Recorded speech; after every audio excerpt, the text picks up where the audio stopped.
act like they know. Guess I gotta hit them with the update. I been getting to it when I'm up late. Hit it when you went the front gate. Guess I gotta hit them with the update. Really with it, I ain't got a pump fake. Killer flow and hit them with the one take. Act like they know. Guess I gotta hit them with the update. I been getting to it when I'm up late. Hit it when you at the front gate. Act like they know. Guess I gotta hit them with the update. Really with it, I ain't got a pump fake. Killer flow and hit them with the one take. Please tell me what's to them boys. I know they ain't talking about me. Hold up. All up in the DMs for the feature. I know they ain't talking about free. Shorty no lie, no leap. I ain't gon' lose no sleep. You don't have in this Jeep. What you gon' sow, you gon' reap. Bet I'm gon' kill what I eat by the end of this beat. Put a little honey in my tea. Put a little pep in your step. I bet on my soul we feast. Bet you don't go. I bet you don't know these freaks. Gotta hit that note on key. Put it on baby, on Mammy, on God, on me. You not no G. I be in the spot low key. I been at the crib, probably wonder how I got your key. They act like they ain't know it. Guess I gotta hit them with the update. I been getting to it when I'm up late.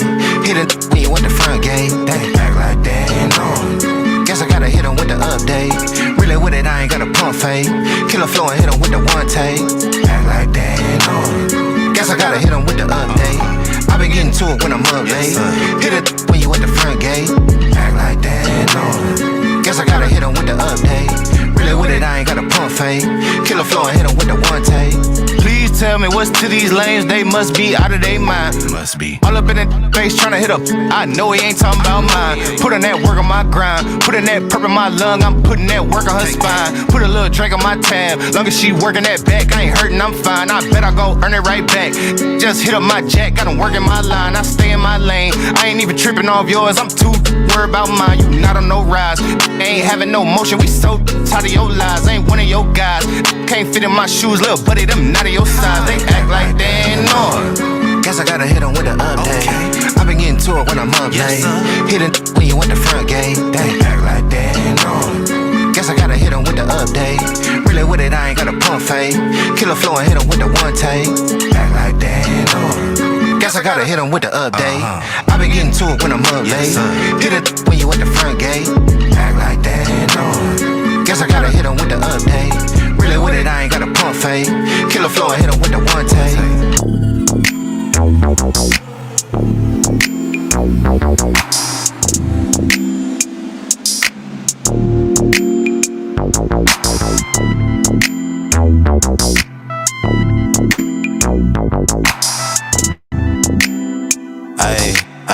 Yeah, look, ayy.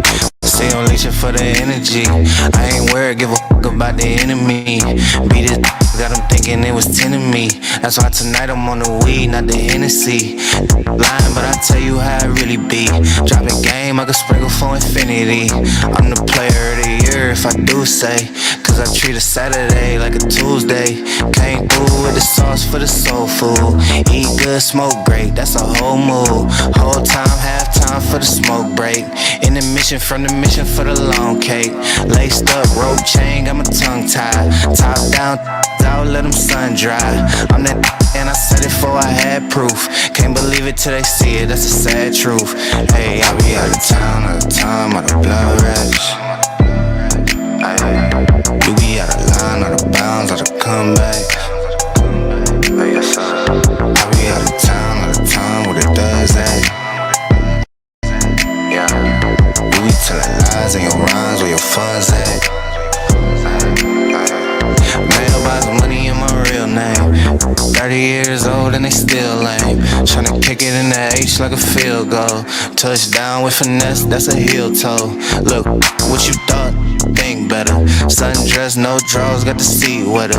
Got my suede jumpsuit for the wind chill. Hot girl, but she blowing like a windmill. Truly, I ain't got a flex for the routine. Too clean with a plate full of poutine.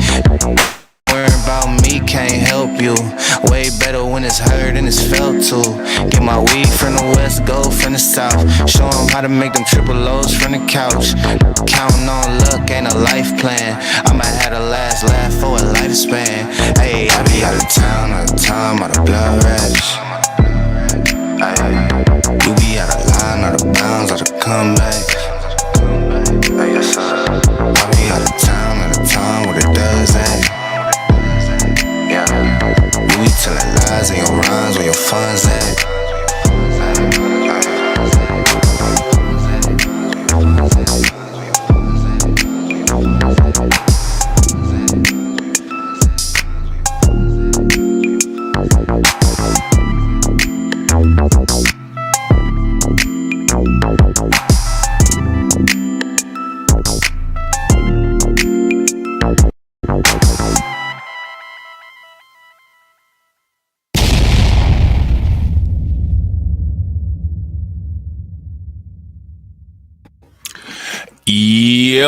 Yo, what up, y'all? It's your boy Rob coming back at you once again with another live stream. So before we get started, you already know what to do.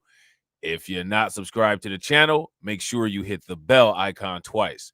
Smash the like button, share this video out to all of your followers, and let's get it cracking. All right, so shout out to everybody who is in the building early. It is good to see each and every one of you. If you guys can hear me okay, please give me a thumbs up or a radiation emoji in the chat. If you guys cannot hear or see me for whatever reason, please give me a thumbs down or an angry face. While you guys are doing that, I'm going to shout out everybody who is in the building early, all right? Shout out to Brooklyn Queen. It's good to see you. Make sure y'all throw some liking forces in the chat for Brooklyn Queen. Shout out to my man, Black Free Thinker. Shout out to Tedra. Good to see you, Tedra. Shout out to my man, PJ. What's good with it, bro? Shout out to Karen Dorsey. Shout out to my man, AB Promotions. We got my man, Marvin Cox in the building. Shout out to you, bro. Shout out to my man, Win Loser Rug. Make sure y'all throw some liking forces in the chat for DeAndre. Shout out to No Longer Asleep. Shout out to Michael Minix. What's good with it, bro? Shout out to Crew Reality. Shout out to Jago Da Rouge. What's good with it, bro? Jago Da Rouge. What's good with you? And shout out to my man Unsunken One. All right. What's good with y'all? It's good to see each and every one of you. All right. So what we're going to talk about is the quote-unquote black voter monolith today, all right? And we're going to go into the quote-unquote truth about black voter trends in 2024. Why are we doing that? The reason why we're doing that is because going into the election, I think that people should know exactly where people are standing at in these polls. Now, since we don't collect any of this information, we can only take it with a grain of salt, right? But I think it's interesting to see what is being put out and what is being perpetrated, all right? So we're going to take a look at a couple articles. We're going to take a look at a couple videos, and then we're going to take a look at a Pew Research study. And then at the end of the day, we're going to ask the question, well, quote unquote, are we indeed a monolith, right? Because here's the thing. If you ask me, according to the numbers, we're a monolith. I'm going to ask you guys, how do you all feel? Do you all feel that we're a monolith? If you feel that we are, give me a thumbs up. If you feel that we are not, give me a thumbs down. Now, here's the thing. Diversity of thought is always good, but at the same time, a monolith can be weaponized as well. So when I say we're a monolith, that doesn't necessarily imply that we're a bad thing. You know what I'm saying? If you ask me, there's monolithism in every single group of people. And then there's individuality in every single group of people. So it just depends on how it's looked at. You know what I'm saying? It just depends on how it's looked at. Shout out to Black Free Thinker. Black Free Thinker says, will this be a siren compatible cast? I got the button ready. Yo, hit the button. Everybody in the chat, hit the button. Hit the button. You know what I'm saying? You know it's always silent friendly over here, bro. You know what I'm saying? So we're going to check out this article here from Benghazi. All right. And what it says is that Trump and Harris, right? There's a new poll that's showing that Kamala Harris' favorability is surging by double digits as rivals slip. Pollsters flag this as a key event for continued momentum. Now, here goes the thing, right? This took place, this article here is from August 23rd of 2024, right? And so I think that some of this may have changed since RFK dropped out, or I should say suspended his campaign. But it's still good to note, all right, because there's some very good data in here. And what we're going to do is we're going to compare it going forward with what we see in the Pew Research study. Okay. Yeah. Shout out to Jago Da Rouge. I agree. I agree. We are diverse. At the same time, though, I do believe that we have elements of monolithism, which I believe will be proven and demonstrated in this data. But again, just because someone says the word monolith, it doesn't necessarily mean it's a bad thing. It's just simply a descriptor. I think, like, if you ask me, I think humans are a monolith. But at the same time, humans are diverse. Let me ask you guys this. How many, If you look at a colony of ants, do you see the diversity? Probably not. If you look at a bunch of different groups of ants, do you see the diversity? You might. Depends. How are they a monolith? They're a monolith because they're all ants. They all build the same type of colonies. You know what I'm saying? Now, see, shout out to Jago. Jago says, them folks say we all steal, murk, rob, steal, and everything bad. Right, and that's what they say. And now let me ask you guys this. When have they had a good reputation of telling the truth? So who cares what they say? When I say that we're a monolith, I mean that for the most part, most of us maintain our youth. Most of us are fairly baseline athletic. Most of us are very stylish. Most of us can adapt well to any environment that we're in. We can go wherever we want to go and start trends. Look at sports. Look at when it comes to the best, we're a monolith. There's nothing in the world where we're not a champ, where we're not a face of the champion or the best of it. Boxing, golf, tennis, football, baseball. Everything that has a number one, we've been there. That makes us a monolith. Right? Not everybody can say that. So my thing is who cares what they say? Right? Who cares what they say? When people say that black people are a monolith, what people need to start saying is, you know, it would be nice if everybody else would catch up. You know what I'm saying? It's kind of lonely up here at the top.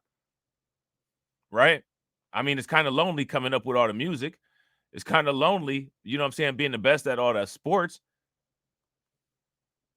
It's kind of lonely, you know, always taking over everything. You know, come join us. Right? Shout out to the specialist. What's good with it? So, you know, that's what I'm saying. Being a monolith ain't necessarily a bad thing. It's just the way that people tend to use it. You know what I'm saying? But also at the same time, it's important to pay attention to the ways in which the monolith occurs or how it occurs. So we're going to take a look at this data. All right. So now here says Vice President Kamala Harris, who entered the race late July, has the momentum going for her, according to results from two separate polls published this week. Favorability swells. Harris's favorability ratings jumped 13 percentage points since June to 47%. And her job approval rating also climbed 7 points from December 2023 to 47%. Gallup's August poll showed. The poll was conducted between August 1st through 20th, mostly before the Democratic National Convention that was held this week. So, and then this is also not taking into consideration RFK being out either. The Democratic presidential nominee enjoyed her second highest favorability rating in Gallup polling, with her current assessment second only to the 53% favorability she received in January of 2021, shortly after President Joe Biden took office. Now, again, we got to ask about these polls, because how is it that she just jumps in these polls like this? Shout out to Fantizzi. What's good with it? How is it that she just jumps in these polls like this and she's had the lowest favorability ratings as a vice president? How does that work? Real quick, ladies and gentlemen, shout out to Karen Dorsey. Shout out to Karen Dorsey. Make sure you guys show Karen Dorsey some love. Throw some flames, some radiation emoji, and some ducks in the chat for Karen Dorsey, off rip funding the organization. How do you think that we fund this organization, huh? We're not exactly the March of Dimes.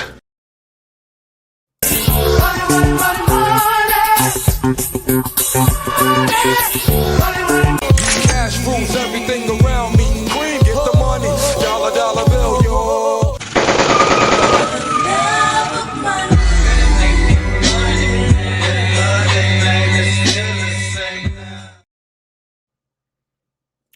Definitely appreciate you, Karen. Thank you so much. Shout out to everybody that just came in. Fantizzi, James, what's good with y'all? James says the mainstream media. Yeah, I would agree. How many of you all think that the mainstream media is playing a huge role in Kamala Harris's favorability ratings? If you ask me, absolutely. Democrats unanimously accorded her positive assessment, and independents were also positively disposed towards her, the poll found, which again, we just watched the RFK Jr. Videos that I've done, and this information here conflicts with the information that was in the RFK Jr. stuff. Biden's endorsement of Harris to take his place and the quick consolidation of the Democratic support behind her candidacy rapidly changed the dynamics of the race, Gallup said. President Joe Biden's favorability rating continued to remain anemic at 40%, although improving from 37% in June, potentially due to his party members supporting his decision to quit, while Republican nominee Donald Trump's favorability declined 5 points to 41%. Both Biden and Trump were viewed favorably by more than 8 in 10 of their own party members, while independents have a slightly more positive opinion of Trump than of Biden. All right, so now that's the RFK people, if you ask me. Would you guys agree? Biden's job approval rating improved 7 points since July to 43%, but yet remained at 48% threshold, which is the lowest on record at the time of the election for an incumbent who has won a second term. All right, so like Biden was doing really bad. All right, now I want to ask you guys this question. Give me the exact factors that you all think are making Biden do so horrible in these favorability polls.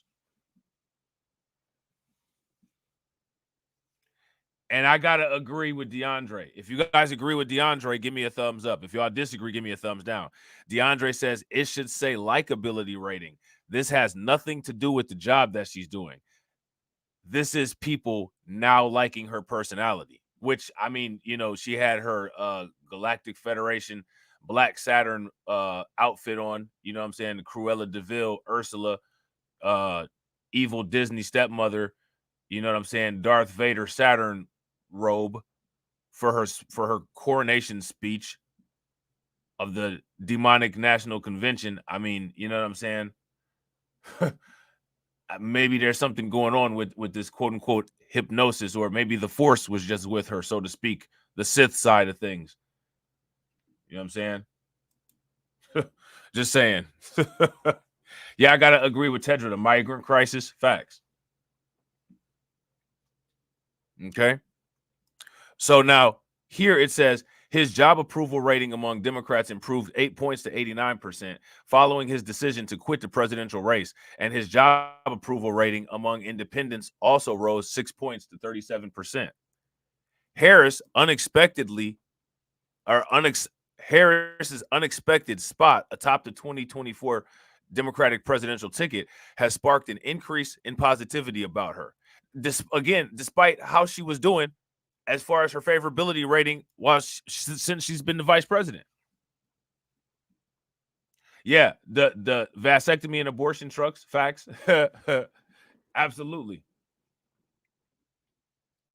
Yeah, and I gotta agree. If you guys agree with James, they are playing with the joy. They're playing the joy card with the black churchgoers. Give me a thumbs up. If you guys disagree, give me a thumbs down. Now, this is going to be really good, this stream, because this is going to give a lot of insight as to a lot of the trends and where things are going. Because believe it or not, that church vote is becoming very, very thin. That church vote is becoming very, very thin. Okay.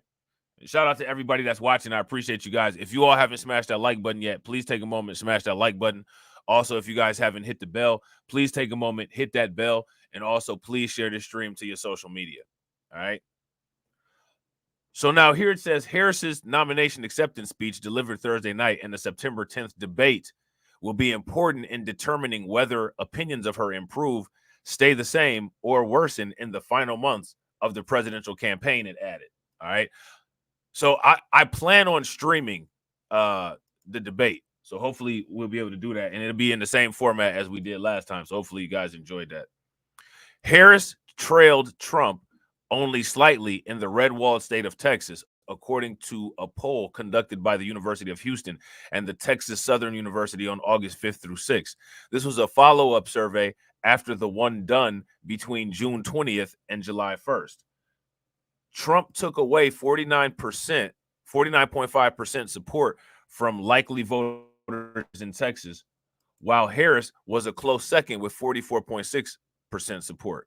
Independent candidate Robert F. Kennedy Jr. received 2% support, while the Green Party's Jill Stein and Libertarian Chase Oliver snagged 0.7 and 0.5 support, respectively. Those who were undecided accounted for 2.7% of the likely voters surveyed. Okay. Voters in the state were mostly decided on their choices, with 96% of Harris voters and 92% of Trump voters stating they were certain about their vote choice. Okay. Among subgroups, now this is what we need to pay attention to. Shout out to Michael R. What's good with it, bro? This is what we need to pay attention to right here. Okay. Among subgroups, Trump led Harris by 18 percentage points among men, while Harris had a 6-point lead over her rival among women. Among white Texans, Trump had clout, with 57% supporting him versus 38% who backed Harris. The support of Latino voters in the state was evenly split, while 77% of Black Texans supported Harris.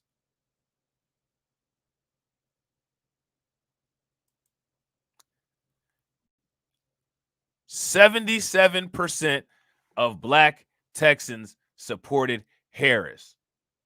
Now, let me ask you guys this question. What do you all think about that?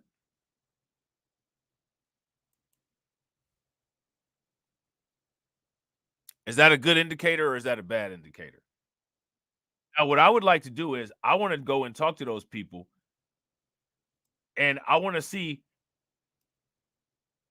who it is or what it is that they're getting for their vote. Shout out to G Mars. What's good with it? What is it that they're getting for their vote? What have those Black people that are in Texas, what have they done, and what are they getting for their vote? What is she guaranteed to them that she's going to give them for the vote? So we got this video here from MSNBC, or I'm sorry, from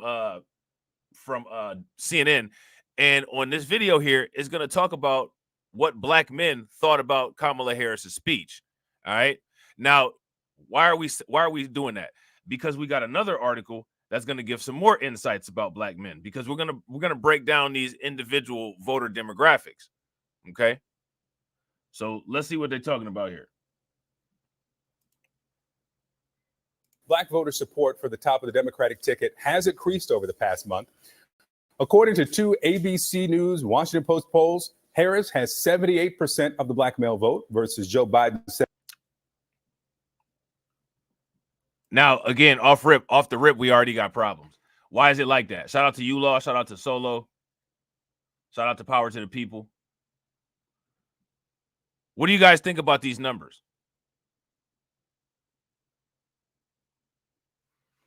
What do you guys think about these numbers? And shout out to everybody, man. I really appreciate everybody being here. If you guys haven't hit the like button yet, please take a moment, hit that like button. Also, if you guys haven't hit the bell, please take a moment, hit the bell. We got 43 people watching and we got 34 likes. If we could get the likes up to 70, that would be great. And also, if you're not part of the Discord, please take a moment, hit that link that's pinned in the chat and join the Discord as well. Black voter support for the top of the Democratic ticket has increased over the past month. According to two ABC News Washington Post polls, Harris has 78% of the Black male vote versus Joe Biden's 72% from July. Trump support has dipped slightly from 19% to 16 percentage points. Now, pundits often talk about these voters, but they don't speak with Black male voters often. So this morning, something different, some real talk. I brought together a group. So let's start right there. Let's start with that. And it's interesting that they had this individual admit this, but why is it that they don't talk to Black male voters very often? Let me ask you this. Shout out to everybody that's in the chat. If you all would like to hear more Black men publicly discuss their opinions and feelings about voting, give me some thumbs up in the chat. If that's not something that you'd be interested in and you're okay with the status quo, well, then give me a thumbs down or an angry face. for Black men. 5 men of different ages, different priorities, different political leanings. We watched Harris's historic speech Thursday night, and then we talked about the big issues. Give me one word to describe her acceptance speech. Anthony, you first. I'll say presidential. Omar. Textbook. Charles. Political. Henry. I would say safe. Hakeem. Inspirational. Now, what kind of interview was that? You only allowed to give one word answers? What kind of interview was that? I'd like to hear each of them elaborate. And look, there goes Kamala Harris in her Sith Lord outfit. When she first walked out, she was warm. She was taking it all in, and it felt like she was really enjoying the moment and really having it settle on her with the crowd. I think that the acceptance speech overall, the themes were great. I mean, she talked about the American people, what folks wanted to hear from the middle. Now, I need you guys to let me know if you guys are agreeing with what these people are saying versus what they're not. I don't think that anything that she said was great, and I don't think that she said anything. And shout out to Win, Lose, or Rug. Yeah, I'm glad you said that. Win, Lose, or now this is. I'm actually going to be doing a new style of video. You guys will see it. It'll come in the future, and hopefully you guys will like it. It's going to be like a quote unquote graphic novel type series. Hopefully you guys like it. Something I'm experimenting with. But I'm going to come back to your comment, James, because there's something I want to say about that too. How many people noticed that Kamala Harris's eyes matched her black Saturn outfit? And that her movements and like her mannerism and candid was different on that last night. Did y'all notice that? If anybody noticed that, give me a thumbs up. If y'all didn't, give me a thumbs down. Now, shout out to James. James said, because they know some black males are being led by their black females. Yeah. Now, do you all think that one of the reasons why they tend to not interview black men or tend to not involve black men in these discussions is the same reason that when it comes to like the police violence or police issues or harm against a black person, they always only interview a female? They rarely ever interview a male unless it's a very emotional, very feminine male. Do you guys notice that? Dude with a high voice, kind of funny built, you know what I'm saying? Funny shape. Nobody with bass in their voice or anything like that. You ever notice that? If you guys notice that, give me a thumbs up. If y'all don't, give me a thumbs down. If you ask me, they kind of got a panel of people like that. They kind of got a panel of people like that. About middle class, about anti-Trumpism, and really warning us through fear about what we should expect with the second term of Trump. But she really hit. So I mean, that's kind of actually all that they talked about. So what he's happy about is the fear mongering. He's happy that they let them know what to fear. And what's interesting about that is as this graphic novel of this video graphic novel series that I'm about to start doing, as that comes into fruition, you guys will see that theme in that graphic novel series. You know what I'm saying? It'll be very interesting. Okay. I don't think anybody should be worried about fear. I think what people need to be worried about is, what are you going to do for us? And that's not what was discussed. Different priorities, different political leanings. We watched Harris's historic speech Thursday night, and then we talked about the big issues. Give me one word to describe her acceptance speech. Anthony, you first. I'll say presidential. Omar. Textbook. Charles. Political. Henry. I would say safe. Hakeem. Inspirational. When she first walked out, she was warm. She was taking it all in, and it felt like she was really enjoying the moment and really having it settle on her with the crowd. I think that the acceptance speech overall, the themes were great. I mean, she talked about the American people, what folks wanted to hear from the middle, about middle class, about anti-Trumpism, and really warning us through fear about what we should expect with this. Now, let me ask you guys this. We got 54 people in here. How many people wanted to hear what she was saying? How many people wanted to hear the anti-Trump fear-mongering? If that's what you wanted to hear, give me a thumbs up. If you did not want to hear that and you were interested in policy and seeing what the Democrats are going to do to improve your day-to-day situation, then give me an angry face in the chat. The second term of Trump, but she really hit the nail on the head. I think that she did a great job at galvanizing the American people. Textbook play when it comes to, again, like, racism did a good job at galvanizing the American people for a very long time. Galvanizing the American people means what? What does that mean for us? You know what I'm saying? What does galvanizing the American people mean for us? to acceptance speech.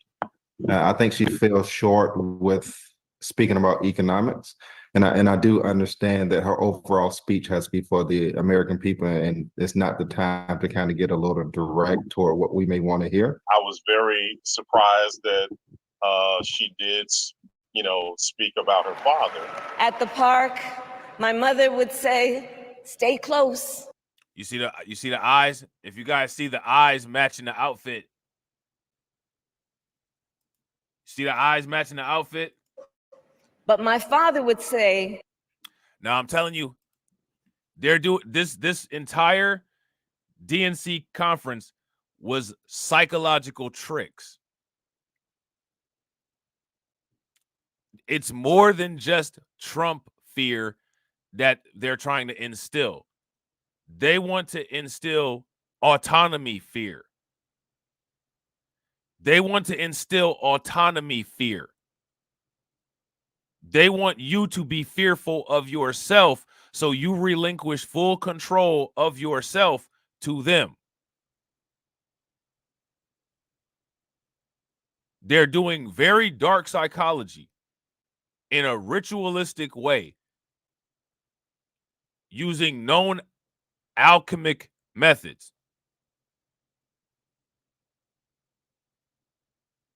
Okay? We're going to go over this in the graphic novel series. But just take a snapshot of this.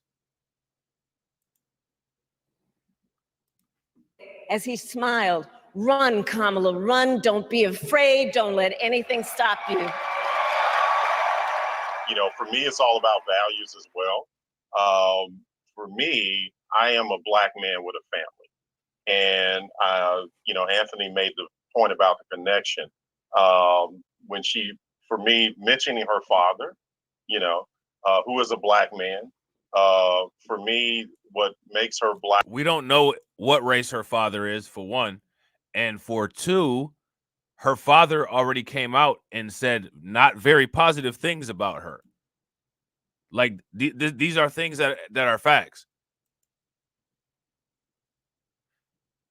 How many people have seen my videos that go down talking about Kamala Harris's family? And as a matter of fact, depending on how quick I get done with this, we might actually do a follow-up stream right after this one that actually goes into some other things.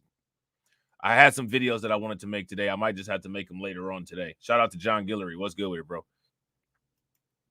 We only know Kamala Harris's father's ethnicity, his nationality. That's all we know. And all we know is that the nationality is the ethnicity is Jamaican. Would you guys agree? So we don't know that. So why do they have this dude on MSNBC saying it? You know what I'm saying? Black is her father, not an HBCU, not a sorority. And so that's the connection I'm looking for. Her father, like other Indian men, taught at a HBCU, dude. And again, like, we have the proof of all of this stuff. How many people have seen all of the videos that I've made in regards to this topic to clarify some of these things? If you guys have seen this stuff, give me a flame in the chat. If you guys have not, then, catch up on some of the old content. I was looking to hear more about policy. I think a lot of us were. And so I didn't hear a lot about policy as I would have liked.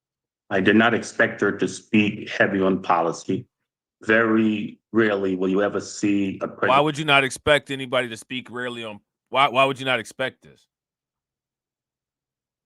Why would you not expect somebody to speak on policy? Let me ask, what's the point of watching it then? You want to watch for the concert? Like, I don't understand. What if we're not going to talk about policy, then what else is there to talk about? There's nothing else to talk about. Now, I'll tell you what. If you watch my channel consistently, if you watch both of my channels, I've talked about Trump and Kamala Harris policy more than it was discussed on the DNC. To the people that watch frequently, can y'all vouch for that? Shout out to Kirk. What's good with it, bro? Can y'all vouch for that? Presidential candidate an acceptance speech or even on a stump speak with details on policies. It's what we do after they get elected and get in office and holding their feet to the fire is where we as Black men and as a Black community have failed. In this time, we cannot fail. I didn't hear the things from an economical. Let me ask you guys this. When it comes to politics, quote unquote, what is this dude talking about as far as quote unquote Black community failure? What is he talking about? Shout out to Mage. Shout out to Kelly. What's good with y'all? What is he talking? What is this dude talking about? Would have liked. I did not expect her to speak heavy on policy.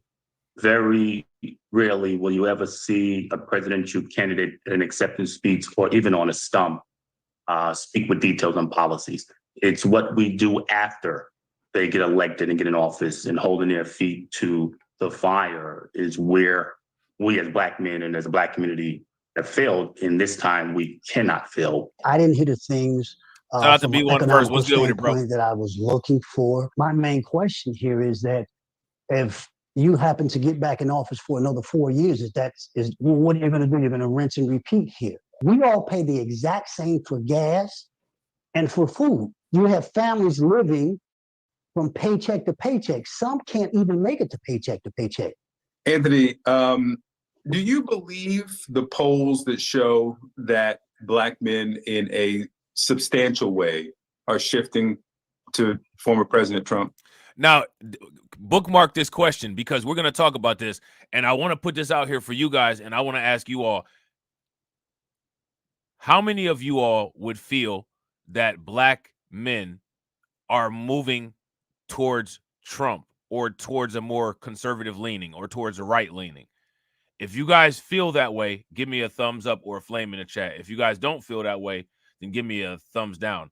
I wouldn't say that Black men or even the Black women who tend to be moving more conservative, I wouldn't say that they're moving towards Trump. I would say those people are moving more towards conservatism, more towards the opposite of Democrats, more so than moving towards Trump. I wouldn't say they're moving towards Trump. Van Jones was near Trump. You know what I'm saying? What I would say is that they're moving more towards conservatism. You know what I'm saying? I was in the barbershop today, right? And there's this real kind of resolve that a lot of folks who are younger millennials are having, which is, hey, I make a little bit of money. I want to keep my money, right? And the country has never really worked for Black men, so what do I have to lose? And so Black men are beginning to vote with their pocketbooks. And I think that's that misguided. Well, that's them new Black men with the pocketbooks, because most of us don't have pocketbooks. Most of us have wallets. That's them new cats. You know what I'm saying? We don't carry no pocketbook. How many of y'all carry a pocketbook? I don't carry no pocketbook. I got a wallet. Sometimes I don't even have no wallet. You know what I'm saying? Your boy kind of old. I look young, but I'm old. Sometimes I just have a billfold, you know what I'm saying, or a rubber band. Or nowadays, I don't even use none of that sometimes because I just use my phone. You know what I'm saying? I use Apple Pay. So, you know what I'm saying? And really, for real, I'm a cryptocurrency head. So, and when I can use cryptocurrency, you know what I'm saying, I use my wallets. So, I don't do none of this. You know what I'm saying? Yeah, shout out to the specialist. I don't wear no fanny pack. Yeah, shout out to KO Kid Fit. I don't know if y'all seen shout out to you, DJ Elmo. What's good with you, bro? I don't know if y'all seen Grind and Motivate's newest video, but you know what I'm saying, the people that Grind and Motivate did a video about, they might have some purses, you know what I'm saying, but most of us in here, we don't, you know what I'm saying.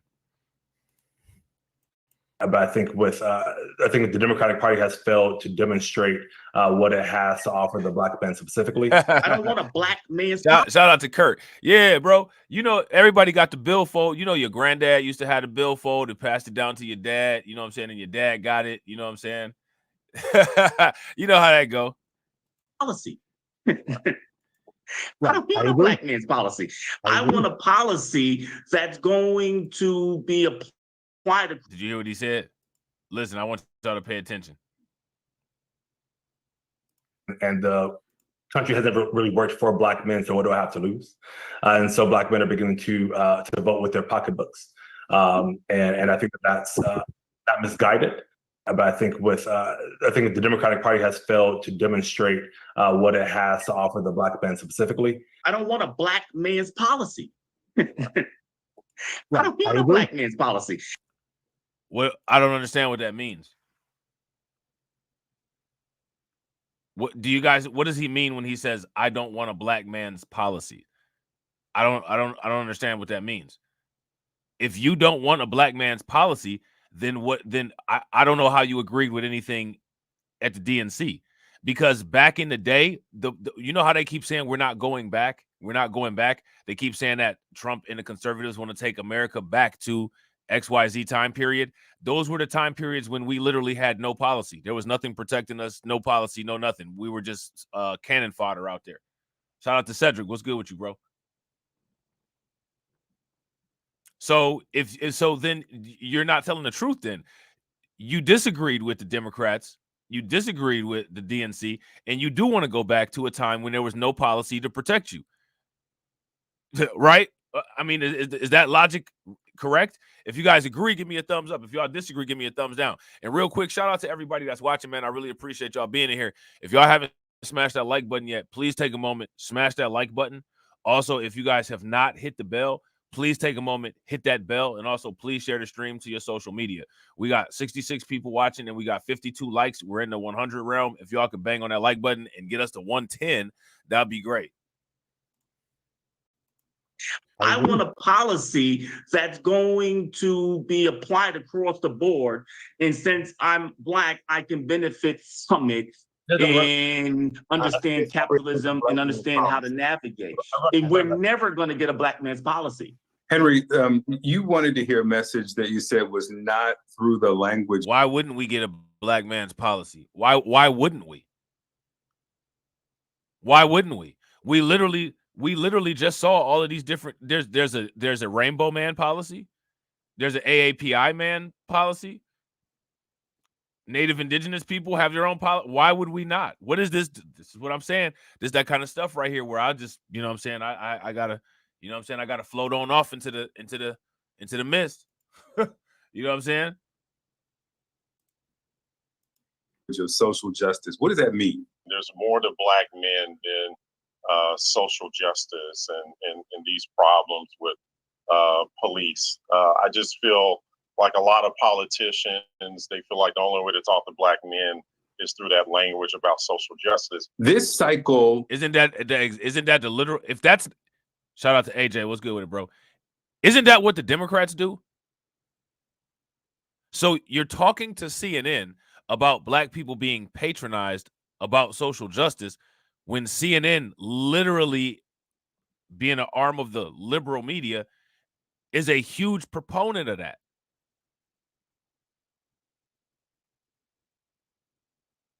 Like, what? They are leaning into her experience as a prosecutor. I think that is net positive. I mean, there's nothing that anyone can say to make me feel as though I have more in common with Donald Trump than Kamala Harris. But this has become the center because of its relationship to black men, and this idea that we can sever black men from Kamala Harris if we just say she puts us in jail. And I feel like that's like a complete fallacy. What is the relevance of sex here?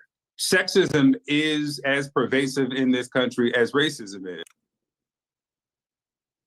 Why are we let me ask you guys this. So let's talk about the isms. Let's talk about the isms.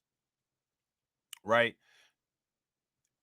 If black people have no power to be racist, how do black men have the power to be sexist? What institutions are black men keeping black women out of?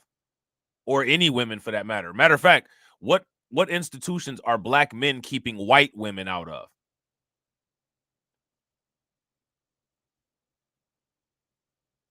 So you can't sit there and say we don't have the power to be racist, but then turn around and somehow give us the endowment of power to be sexist. It doesn't make any sense. What, as a black man, what restrictions can you apply to a white woman societally?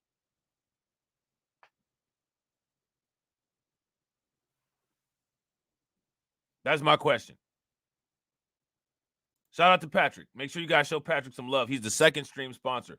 Throw some flames, some radiation emoji, and some ducks in the chat for my man Patrick for funding the organization. How do you think that we fund this organization, huh? We're not exactly the marching times. Cash rules everything around me. Cream, get the money. Dollar bill, yo.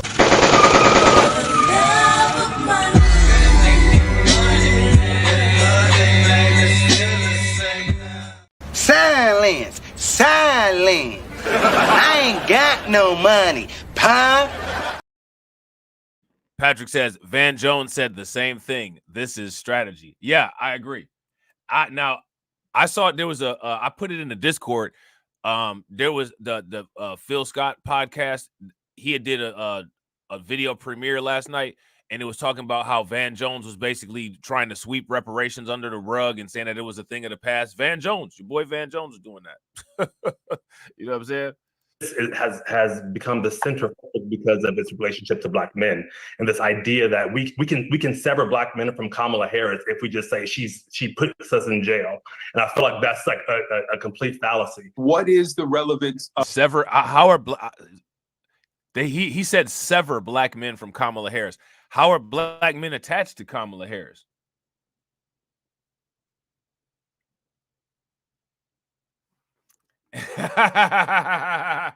Shout out to John. John said, Rob, do you know when I was at the store yesterday, they asked me if I wanted to donate to the March of Dimes, and I said, not this one. That's hilarious. Oh, man. That's hilarious.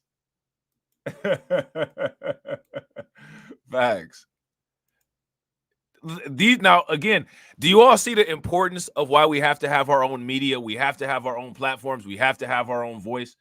Shout out to my man, Kurt Alden, helping make that possible by funding the organization. How do you think that we fund this organization, huh? We're not exactly the marching times. Get the money, y'all. There's poor people around.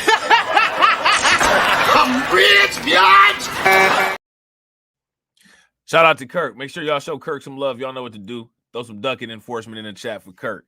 Kirk says, Tommy J. Curry, the man not blackness lineage, degenderizes black men. We can't move in society the same way WS men do. I agree 100%.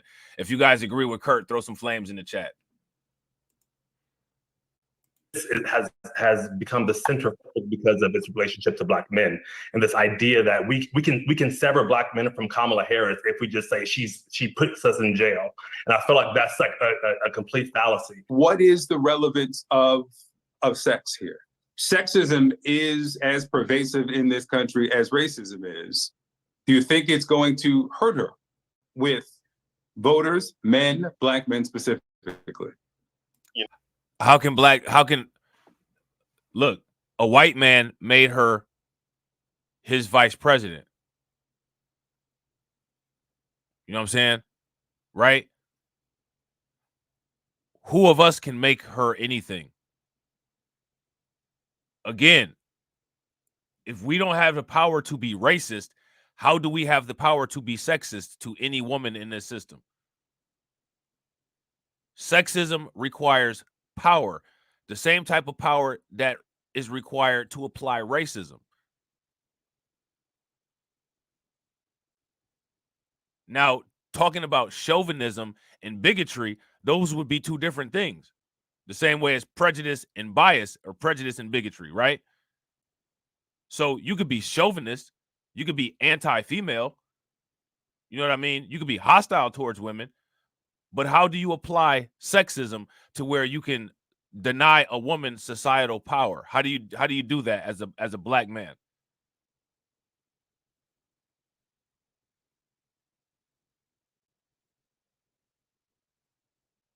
Shout out to Tim. What's good with you, bro? This is for anybody in the comment section. Those are my questions. Let me know what you guys think. You know, the Black community, for us, we're used to women being in leadership.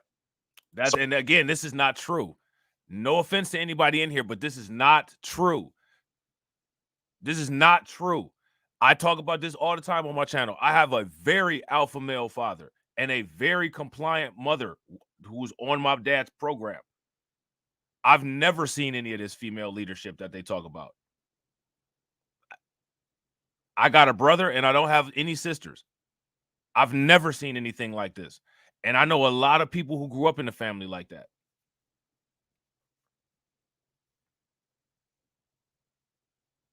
I couldn't even picture my dad taking leadership and direction from a woman. That would be like oil and water on a hot stove. Ain't no way that would happen.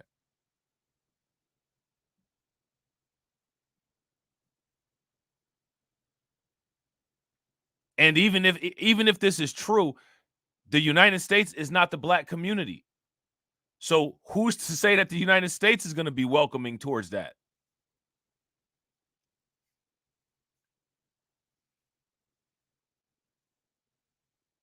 And also, as a man, if you ask me, there should be some innate desire to be in charge of your own destiny.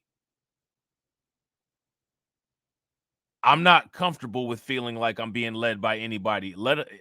Even other men. I got authority issues. I'm not cool with that. You know what I'm saying? Shout out to Kirk. Make sure y'all show Kirk some love. Throw some flames, some radiation emoji, and some ducks in the chat for Kirk, funding the organization. How do you think that we fund this organization, huh? We're not exactly the March of Dimes. This is the hardest record out.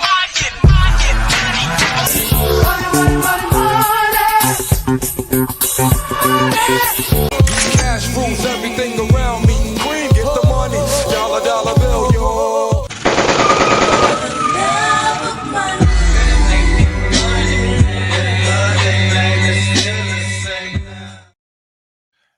Kurt Alden says, word to Lil Wayne, blacks vote for Dems like an addict.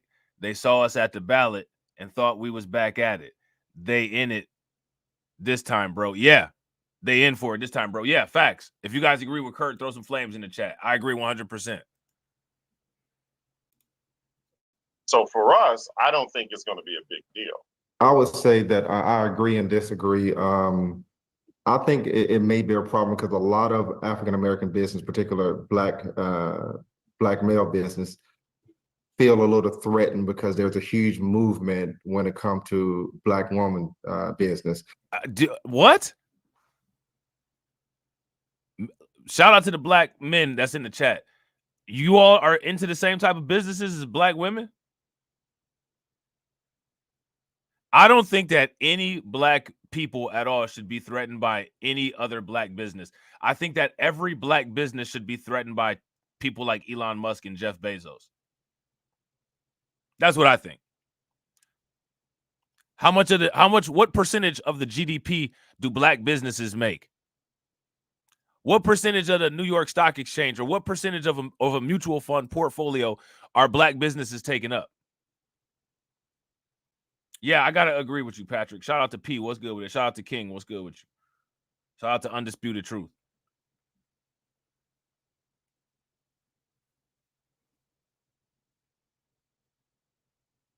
Let's analyze these questions because, we talk about business over here, commerce. Let me ask you guys this. Name a fierce rivalry between a black male business and a black female business. Anybody know any? The only thing I could think of on YouTube, Manosphere versus Black Woman Empowerment. Those are only competing black businesses that I know about, and those ain't even businesses. Those are just YouTube sectors. Where's some black male and female businesses competing at in real life? Shout out to Mo Facts. What's good with it, bro? Sector wars on YouTube don't count as business wars. You know what I'm saying? Business wars look like Elon Musk versus China. That's what a business war looks like. Business wars is not Kevin Samuels versus Cynthia G. As much as people would like to think that, sorry to burst your bubble, you know what I'm saying? It's not. That's called reality TV. Actually, it's called not reality TV. Yeah, Manosphere versus Shea Butter, that type of thing. Right. You know what I mean? So where are the black female businesses and the black male businesses that are cannibalizing each other to the point where we can't do business and do commerce? Where is that happening at? What are these businesses? Who are they? Does anybody know who they are? Who are these people? What black man or what black man feels threatened by a black woman's business? Black women, what black man's business do you feel threatened by? These are things that aren't even real. These are things that are not even factors. I've literally never heard anybody talk about this.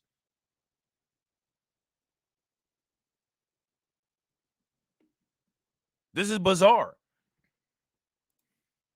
And so, number one, we shouldn't let them divide us that particular way. But the movement is so great for African American women, and we support them, and we want that. And sometimes again, why are you on a male panel? Like, okay, that's fine. Look, like, bruh, we're talking about a woman literally a step away from being into the White House. I don't think that women really need to have their issues discussed on a platform where we're supposed to be talking about men. Clearly, women are doing good. A woman that has been adopted as a quote-unquote alleged black woman is on the verge of being a president. None of these brothers are. You know what I mean? I'm just saying.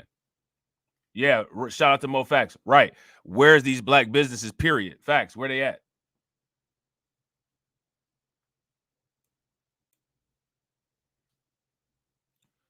Yeah, I gotta. If you guys agree with James, give me a thumbs up. If y'all disagree, give me a thumbs down. James says they are making excuses and not looking at the Democratic Party as a whole.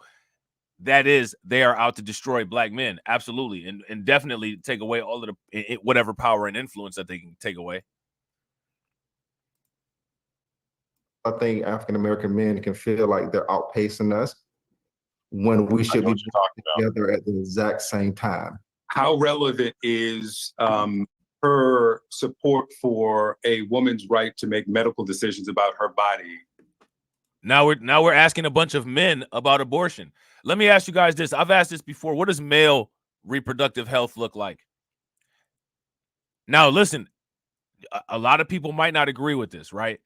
But I want to put this out here. Don't leave automatically. You know what I'm saying? Because I said something that you don't agree with. Just hear me out. I don't have any feelings on abortion.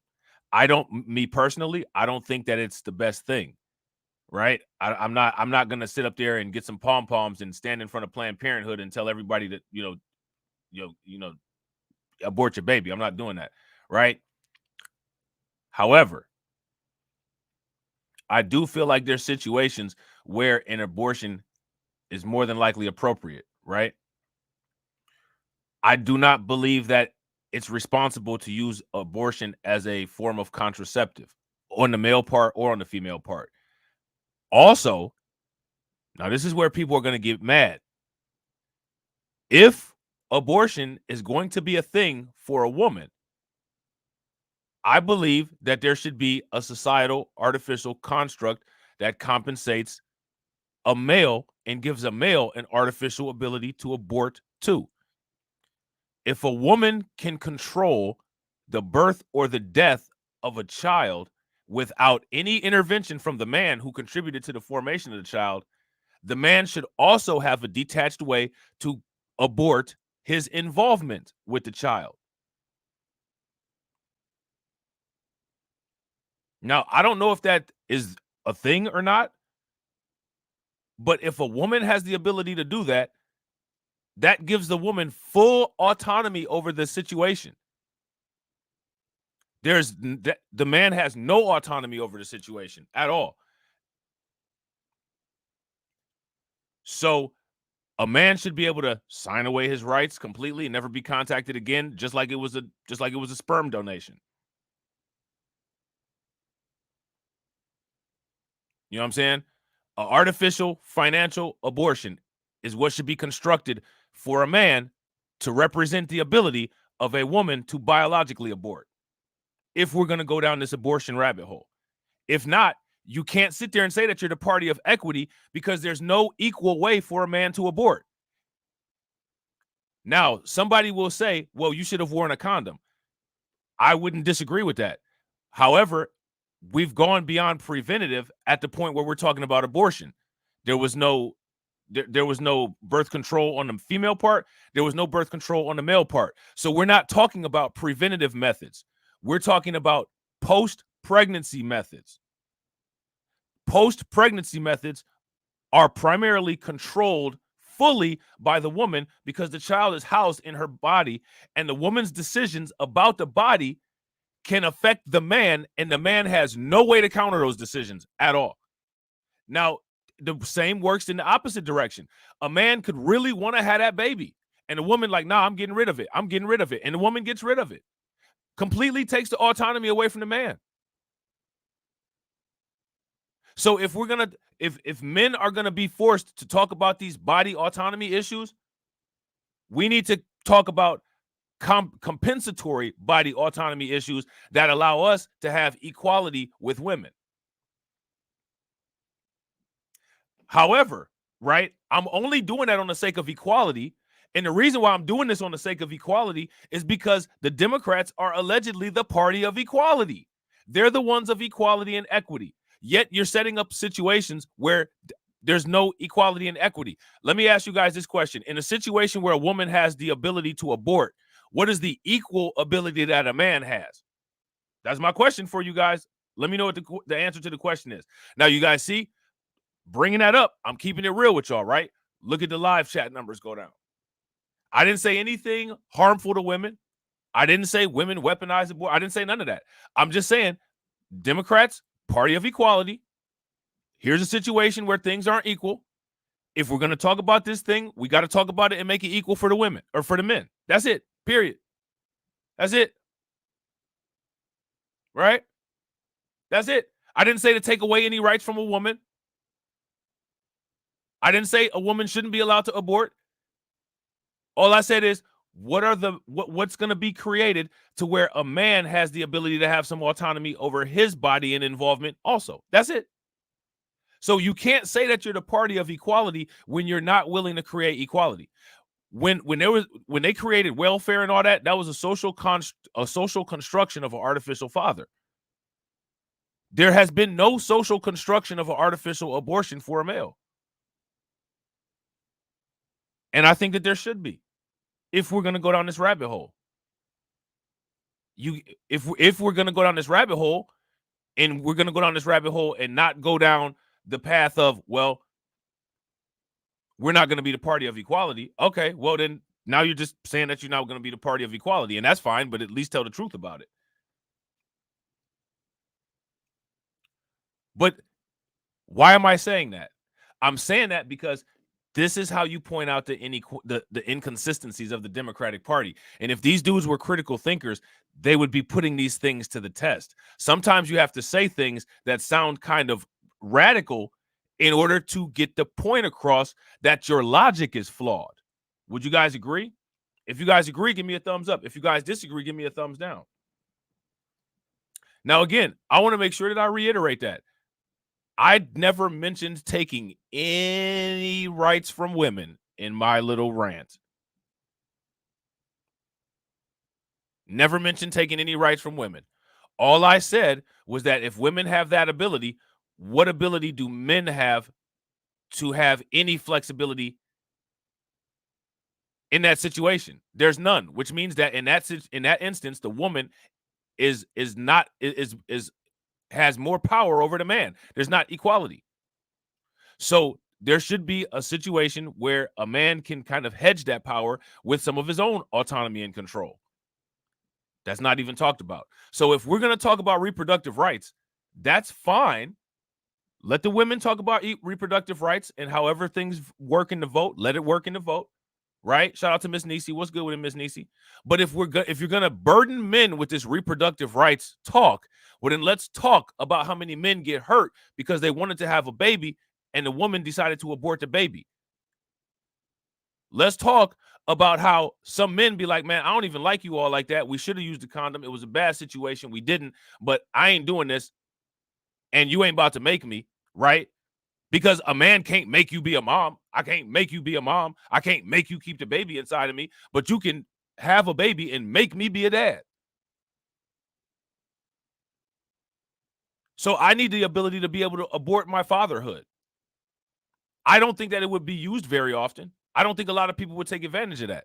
But if we're going to go down the rabbit hole of equality versus equity, stop saying that you're the party of equality and equity because nothing's equal and equitable.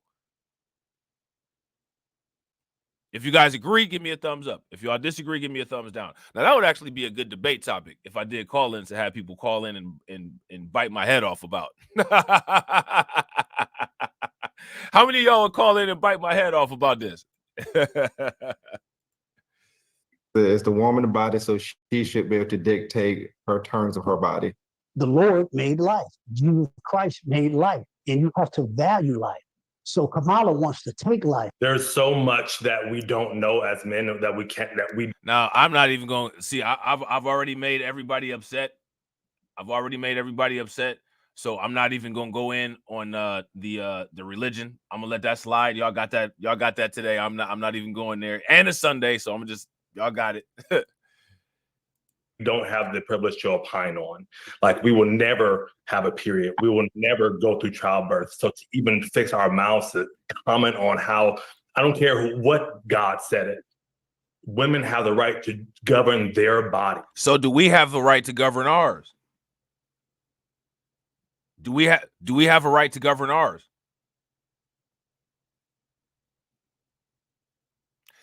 I want you guys to pay. These are dudes with a slave morality.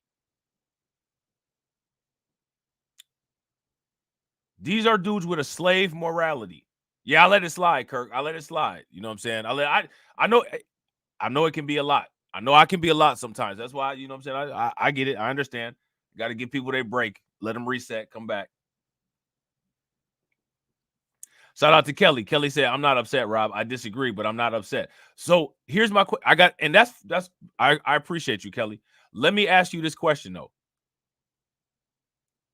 In a situation where a woman is allowed to determine whether a child is born or not, how does a man have any autonomy over his life during that decision being made? With the woman making the sole decision of the child being born, the man doesn't have a choice whether he becomes a father or not, or whether he's tied to that baby or not. Now, the woman has the option to destroy the baby, which would take away all of those things, right? Or she has the right to have the baby because the baby is biologically tied to the woman. The man doesn't have that ability because the baby's not biologically tied to him. However, the baby becomes tied to him through the legal system when the baby is born. So my question is, in this situation, post-pregnancy, a woman has an ability to control the entire situation, and men don't. And I think that everybody should have autonomy. So I think that the woman should be able to have autonomy, but at the same time, I think that the man should also have some counter autonomy as well. You know what I'm saying?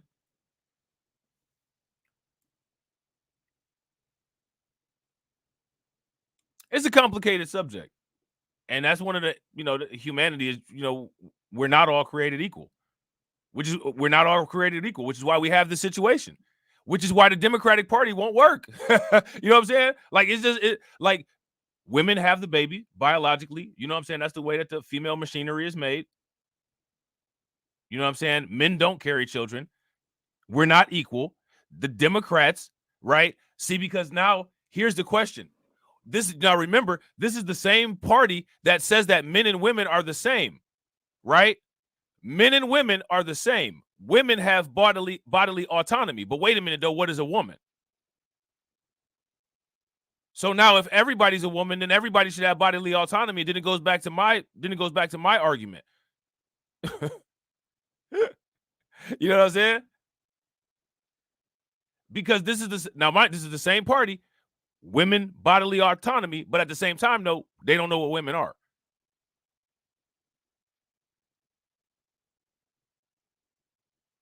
You know what I mean? So, you know what I'm saying? Like it's not our responsibility to flush this stuff out because this isn't anything that we came up with. You know what I mean? This is the stuff that they're pushing. They need to flush this out. They need to come up with it. Come up with the answers to this. If you guys agree, give me a thumbs up. If y'all disagree, give me a thumbs down. And it's time to shut our mouths. You are a registered Republican. You now consider yourself to be an independent. Voted for Trump in 2016, Biden in 2020. Going this, you were leading Harris, but hadn't ruled out Trump. Did you hear anything in the speech that moved your vote or the likelihood in one direction or another?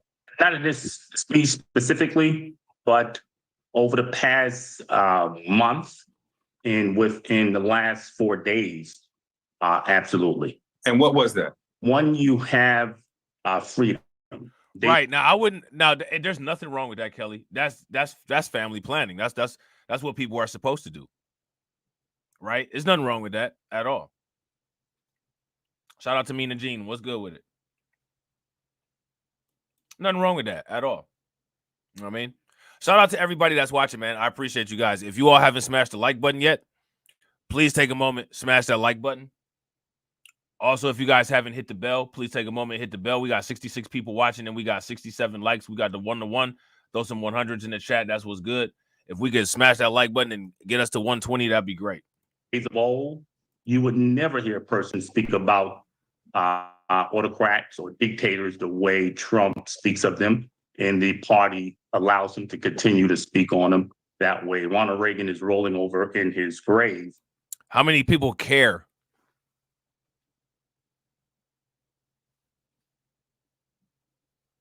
How many? I mean, like,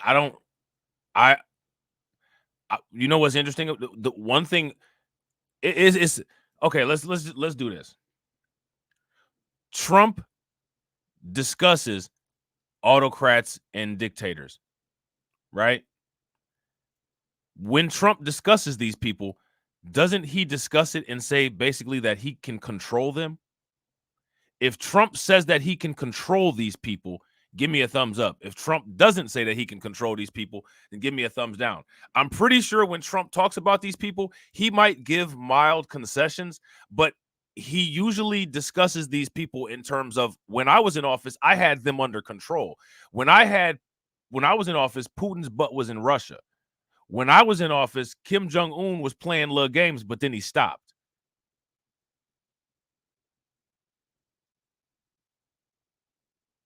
That's the context that this stuff is usually talked about in, right?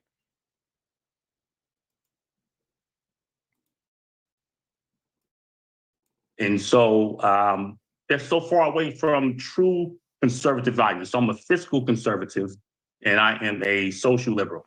What did you think of that section in which she said that Trump is strong, or she said that Trump is friendly to autocrats because he wants to be an autocrat himself? What was your reaction to that? I just think it was just another lie. And, you know, the left has a tendency to do this every time they're in front of a big crowd.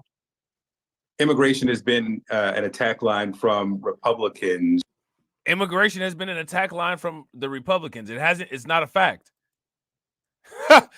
Immigration has been an attack line from Republicans. It hasn't been a fact. How many people follow the Undocumented Bros? If you guys watch the Undocumented Bros, you guys enjoy that? Let me know. Where's the attack line with the immigration stuff? Dr. Claude Anderson has been talking about immigration since what, the 80s? Since the 70s?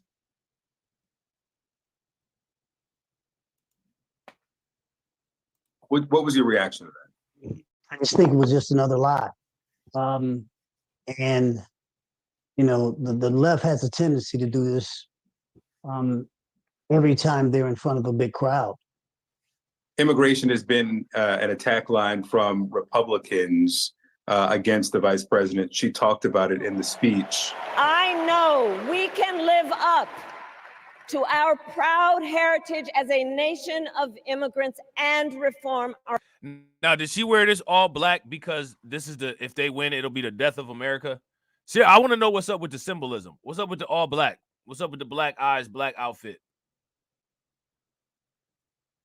The Empress wearing a Saturn robe. What's up with the Saturn robe? Seriously, I'm dead serious. What's up with the Saturn robe, man? Is it a solstice or something?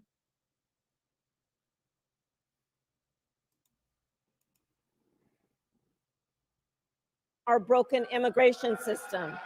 You have millions of immigrants coming over here, and what are they doing? They're taking black men's jobs. They're not taking black people jobs. Oh, well, Lord.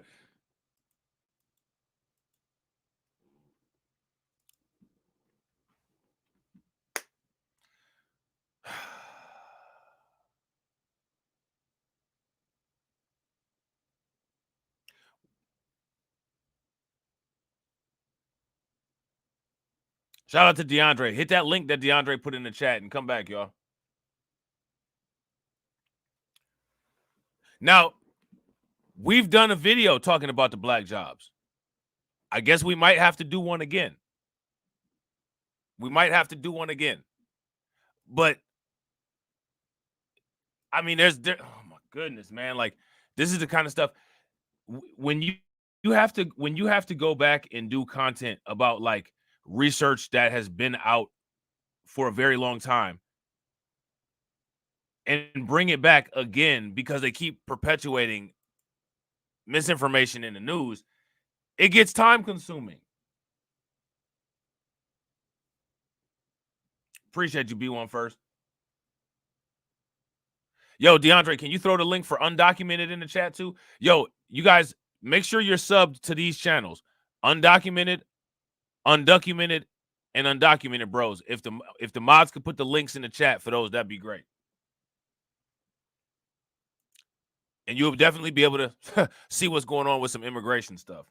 Against the vice president. She talked about it in the speech. I know we can live up to our proud heritage as a nation of immigrants and reform our broken immigration system. You have millions of immigrants coming over here, and what are they doing? They're taking black men's jobs. They're not taking black people jobs or white people jobs. They're taking indigent jobs, low-paying jobs, working in. Is that true? A lot of these people are, we talked about this with all the people that are coming over and getting the tech jobs. You know what I'm saying? Shout out to Brooklyn Queen. Make sure y'all show Brooklyn Queen some love. Throw some flames, some radiation emoji, and some ducks in the chat for Brooklyn Queen for funding the organization. How do you think that we fund this organization, huh? We're not exactly the March of Dimes. Silence! Silence! I ain't got no money, pa. Get the money, y'all! There's poor people around! I'm rich, bitch! Cash rules everything around me. Queen, get the money. Dollar, dollar bill, yo.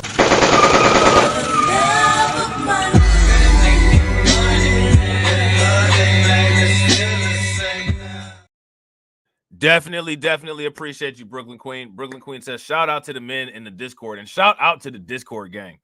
You all would have made an excellent panel. I can't take this type of poor representation / delusional male seriously.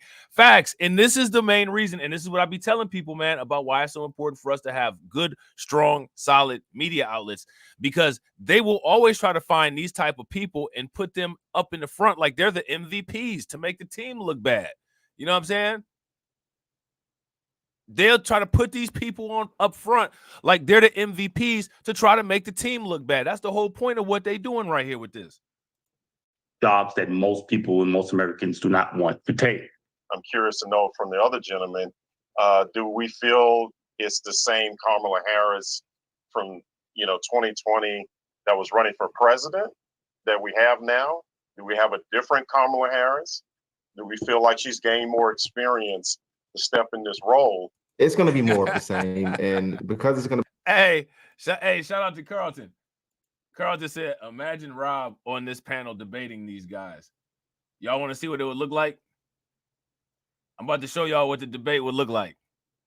I am the rocks of the eternal shore. Crash against me and be broken. Ancient spirits of evil, transform this decayed form to Mum-Ra, the ever-living!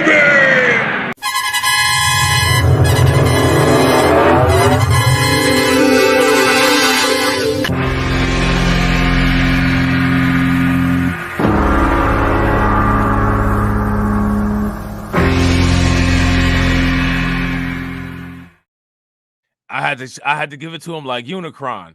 No one's ever talked to me like that before. Well, it pleases me to be the first. To be more of the same, I think that we should put more pressure on her. And what's that look like? It's no different from the Latin community who just endorsed her and made headways on some of the things that they was asking for. We as an African American community, we just never get that. So if we never. Hold on real quick. I gotta. Do we feel it's the same Kamala Harris from 2020 that was running for president that we have now? Do we have a different Kamala Harris? Do we feel like she's gained more experience to step in this role? It's going to be more. Now, how many people know? Now, they got a whole panel of black men on here, right? Which was ironic. And in this entire panel, they never ask, what did you all take from it when she said she's not going to do anything specifically for black people? Because she said that. You know what I'm saying? Like, she actually said that. And they're not asking these guys, what did you think about that? How many people think that that's a necessary and vital question that should have been asked? If you ask me, absolutely. Shout out to everybody watching. We got 81 people watching, and we got 72 likes. I know we can get to that 150. Take a moment, smash that like button. If you haven't subscribed to the channel, hit the bell icon. Make sure that you hit it twice. Share the stream to your social media, and also make sure that you follow me on Rumble and follow me on Twitch. The same, and because it's going to be more of the same, I think that we should put more pressure on her. And what's that look like? It's no different from the Latin community who just endorsed her and made headways on some of the things that they was asking for. Shout out to the people on Twitch. We as an African American community, we just never get that. So if we hold out until the last minute and have contingent plans, something concrete in writing that we know that she can champion, I say we hold on to that in order to put pressure. Shout out to my man Torian. Torian says, how many of them are for reparations and tangibles, ending qualified immunity, or an anti-black hate crime bill? My thing is, if they didn't bring it up off impulse, it was the furthest thing from their minds. Facts. If you guys agree with Torian, throw some flames in the chat. Yeah, they are saying that she didn't say that. Gaslighting 101. Facts. Facts. We all heard her say it. We all heard her say it. I would like to see some people debunk some of my videos, is what I'd like. We've seen the Republican National Convention, the Democratic National Convention. They're both over now. If the election were to be held tomorrow, not who you'd vote for, but who do you think would win? Anthony? I think Kamala Harris takes it. Omar? I think Trump would take it if it was tomorrow. Charles? Now, I want to know who you guys in the chat. Let me know who you guys think would take it. If the election was tomorrow, who's winning, Trump or Harris? Let me know in the chat. And mods tally Terry around. Mods tally how many Trumps and how many Harrises we get.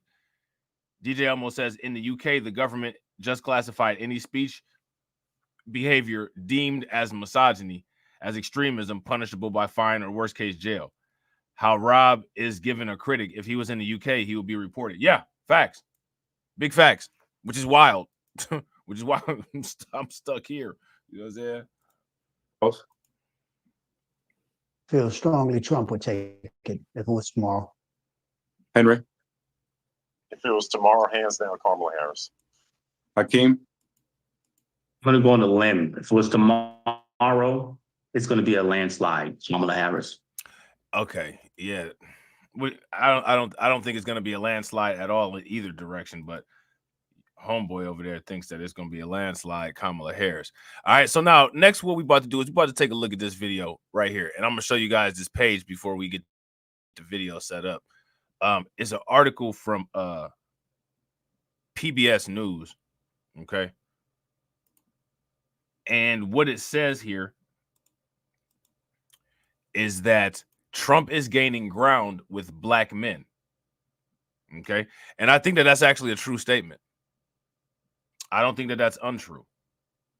I think that that's true. Trump is gaining ground with black men. Now, according to PBS here, they have ways that Harris, quote unquote, can change their mind. Now, I know we got some people in the chat that are voting for Trump. Perfectly fine. You know what I'm saying? And there's some people that are in the chat that are voting for the couch. Also perfectly fine. Shout out to both. You know what I'm saying? Shout out to the black Trump voters. Shout out to the couch, right? My question is, what is something that Kamala Harris could do that could either get you off of the couch or to get you to not vote for Trump and vote for her? Is there anything at this point? Let me know what you guys think. Well, Kamala Harris has reset the presidential race, but questions remain if one crucial Democratic voting bloc will turn out in similar numbers to previous years. Laura Barone Lopez spoke with several black men about what Harris needs to do to win their votes. I would love to know what makes her Kamala as opposed to Joe Biden's vice president. On Milwaukee. That's what you want to vote for? Sound like you want to go on a date. She's married, bro. I just want to get to know you. You know what I'm saying? I just want to get to know you. That's all. Come on, man. Stop it. East Side, 39-year-old Antoine Carter says he's still learning about Kamala Harris. How did you vote in the 2020 election? I voted against Trump. So for Joe Biden. Yeah, you can say that. Carter says there's so he voted against Joe Biden. Let me ask you guys this question. When are people going to start voting for their interests? Let me ask y'all this. In 2024, can we set the precedent? Can we start the trend of we're not going to vote against anyone? We're going to vote for ourselves or not vote for ourselves? Can we do that? That's my question. Let me know what you guys think. Shout out to Karen Dorsey. Make sure you guys show Karen Dorsey some love. Throw some flames, some radiation emoji, some ducks in the chat for Karen Dorsey for funding the organization. Definitely appreciate you, Karen. How do you think that we fund this organization, huh? We're not exactly the March of Dimes.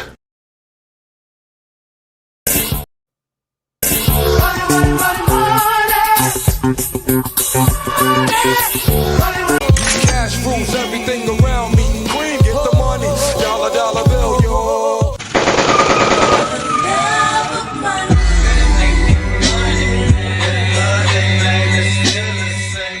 Silence, silence. I ain't got no money, pa. Definitely appreciate it. And yo, I don't get a notification when those pop up. So if I miss those, y'all, if the mods could, if I ever miss one of those, please let me know so that I can make sure that I give credit to the person who was so generous. Shout out to you, Karen. I definitely appreciate it. There's still no way he'd vote for former President Donald Trump, but he's uncertain if he'll cast his ballot for Harris or stay home. Do you think that Democrats have taken black voters for granted? For sure. For sure. From my So if you think that the Democrats have taken black voters for granted, then I would not understand why you would give them a vote. Because they're just going to take that vote for granted. And then they're going to be able to base getting your vote on how the other party talks about you or treats you or whatever it is that the issue is at that moment in time. Yeah, and I got to agree. How many of y'all think that he's voting for Kamala? He's definitely voting for Kamala. He loves Strzok. my perspective, what I see is they assume that our vote is guaranteed. And Black voters, especially women, are expected to once again overwhelmingly support Democrats this November. Shout out to Patrick. Enthusiasm has surged for Harris. thank you. That is not what Patrick wanted to hear. Patrick, you still in here? Patrick, talk to me.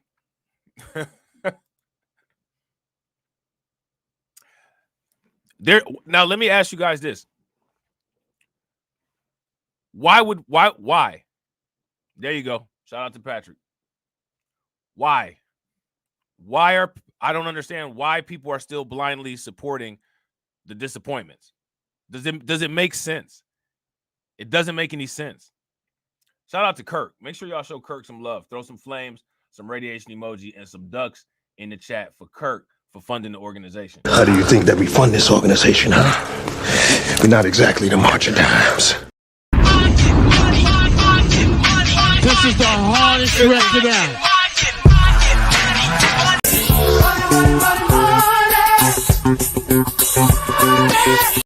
Cash rules everything around me. Cream, get the money.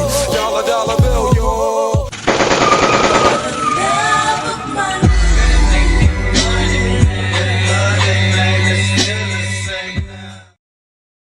Shout out to Kirk. Kirk says the only thing that will save Kamala now is paying cash reparations. No more 20 trillion. It's a drought. I want that 3% interest, economist Thomas Kramer calculated. That's 6 quadrillion. Pay up. Facts. That means that they got to get that asteroid Psych 16. How many people know about that asteroid called Psych 16? If y'all know about that asteroid called Psych 16, give me a thumbs up. If y'all don't, give me a thumbs down. Shout out to Torian. Torian says, you know what I miss? When not everyone knew who you supported.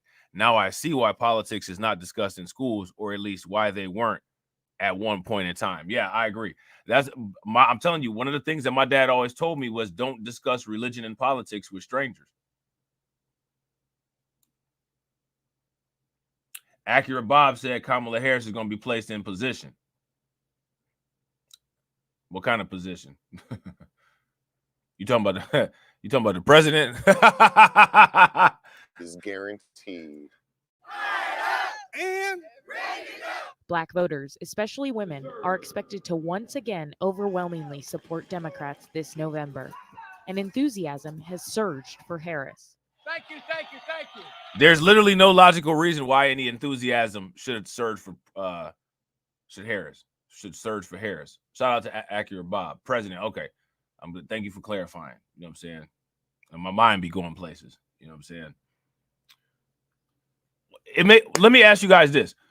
Why is there any enthusiasm for her? What has changed since Joe Biden dropped out and since Kamala Harris has taken his place? What has changed in the direction of the country? What has given her this false vitalization of campaign energy? Does it make any sense? Shout out to Manosphere Hall of Fame. Manosphere Hall of Fame says your dad was right, but I have learned not to discuss religion or politics with friends either. Yeah, facts. Unless you all are solid, like unless y'all is like 10,000%. Yeah, nah, don't. Sometimes a lot of yeah. I agree 100%, bro. I agree 100%. You know what I'm saying? Though President Biden won 91% of the black vote in 2020, Republicans made marginal gains with black men. Why? That is they don't. If you're getting, listen, no one candidate should ever get more than 51% of black votes. Just strategically, if you ask me, every candidate should have to fight tooth and nail for 51% of the black vote. 91% is ridiculous. I'm not trying to be funny, man. That's embarrassing. Shout out to Patrick about to go off. Go off, Patrick. I know Patrick's head about to explode. You don't have to earn anything at that point. How many look, if they know, well, we got a 91% chance that all these black people gonna vote for us, so we really don't have to do anything. That takes down your demand ability to like nothing. If you guys agree with that, give me a thumbs up. If y'all disagree, give me a thumbs down. That takes your demand ability down to nothing.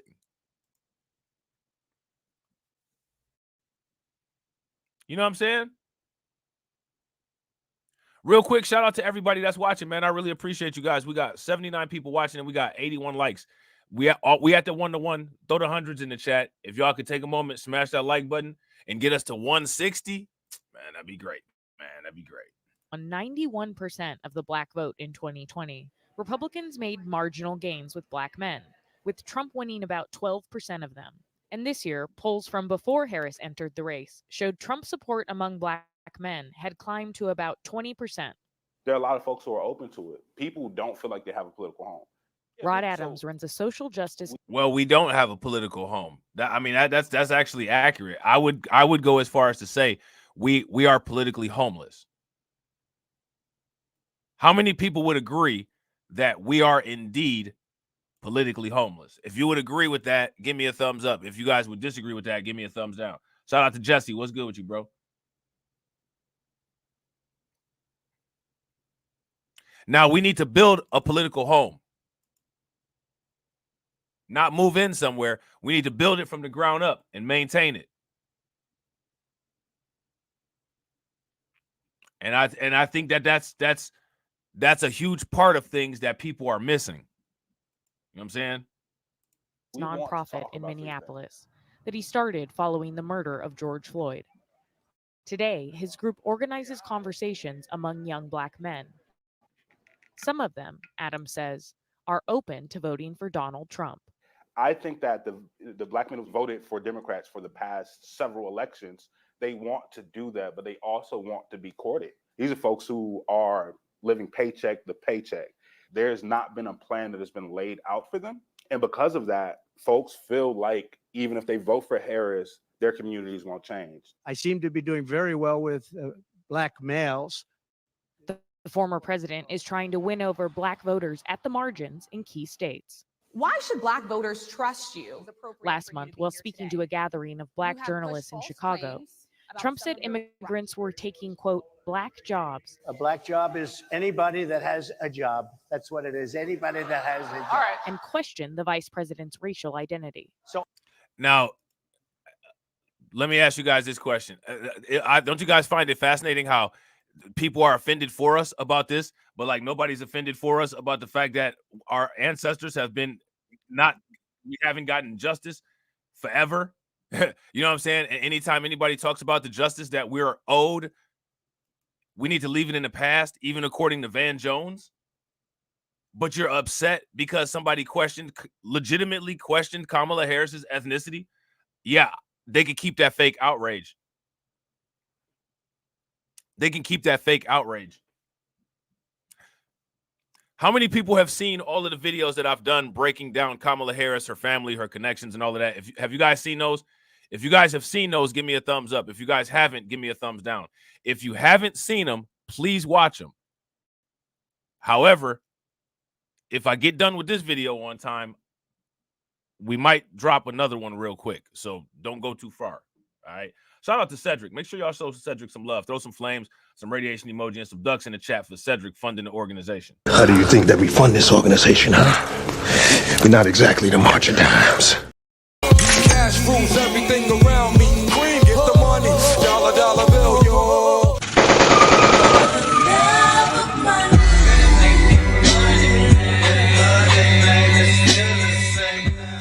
Get the money, y'all. There's poor people around.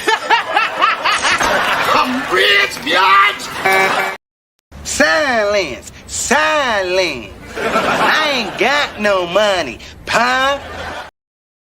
Cedric said Kamala can talk Biden into signing an executive order for reparations, and I still would not vote for her. I'm sure they would think of some way to do us tricky as usual. Yeah, facts. I agree 100%, bro. If you guys agree with Cedric, give me a thumbs up. If y'all disagree, give me a thumbs down. So I don't know. Is she Indian or is she black? She is always But you know identified what? as a black. I respect The more in which we see Trump. They said the reporter said that she's always identified as a black woman, but when? Where's the family documentaries at, like they have on CNN about her other side, that she's black? Where is any of that? Please watch the videos that I've done about this. You know what I'm saying? Please watch the videos that I've done about this. Shout out to Help Me. What's good with it, bro? Black voters trust you. Last month, while speaking to a gathering of black journalists in Chicago, Trump said immigrants were taking, quote, black jobs. A black job is anybody that has a job. That's what it is. Anybody that has a job. All right. And questioned the vice president's racial identity. So I don't know. Is she Indian or is she black? She is always But you know identified what? as a black I woman. respect The more in which we see Trump, and the more in which we see Trump make racist attacks on Kamala Harris, we're going to see. Is that a racist? How come? Listen, do you notice? How come no Indian people have said that this is a racist attack on her? Do you notice how, like, when it comes to this, like, the only ones involved in this are us? Where's the Indian people at? The Indian people are busy making videos on the Indian news channels about how happy they are that she's a presidential candidate. That's where they are.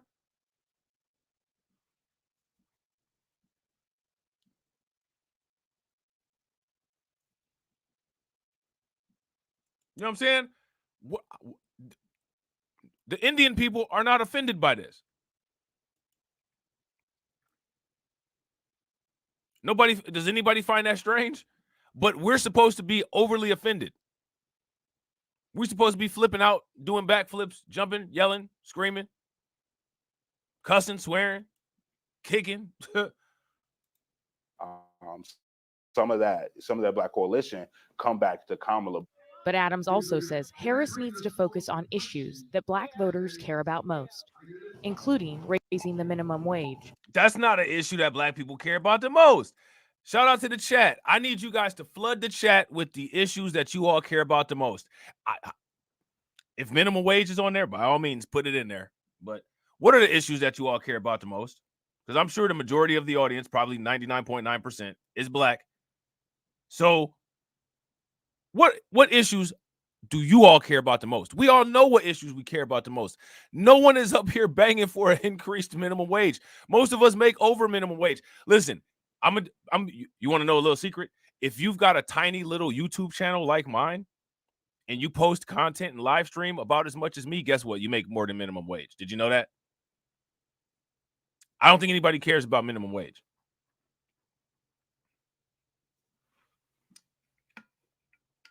My YouTube channel makes enough money to put me at the federal poverty line, and it's a YouTube channel, and I'm not like crazy hot on YouTube. Like, it's not like I'm not like out here balling. I'm not YouTube balling or anything like that. I just do my videos and, you know what I'm saying, my discussions or whatever, you know what I'm saying, like daily. But because of the nature of the beast with AdSense and, you know what I'm saying, shout out to the people that support Super Chat, Patreon. Just this is minimum wage.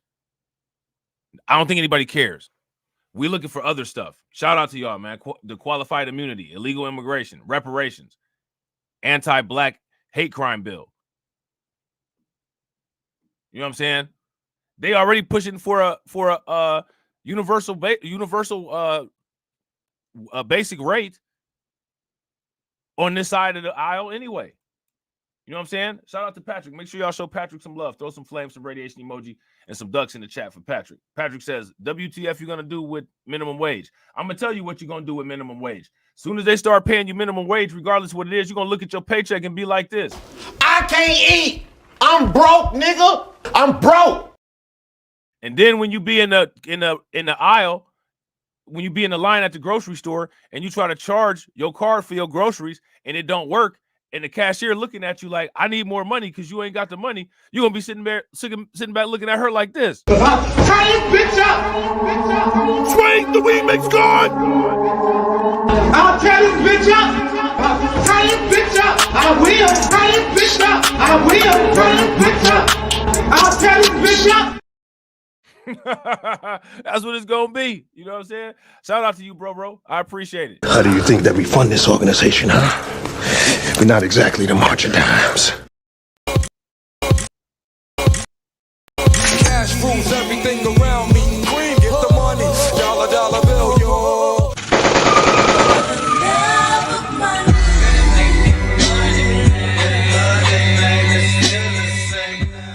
Get the money, y'all. There's poor people around.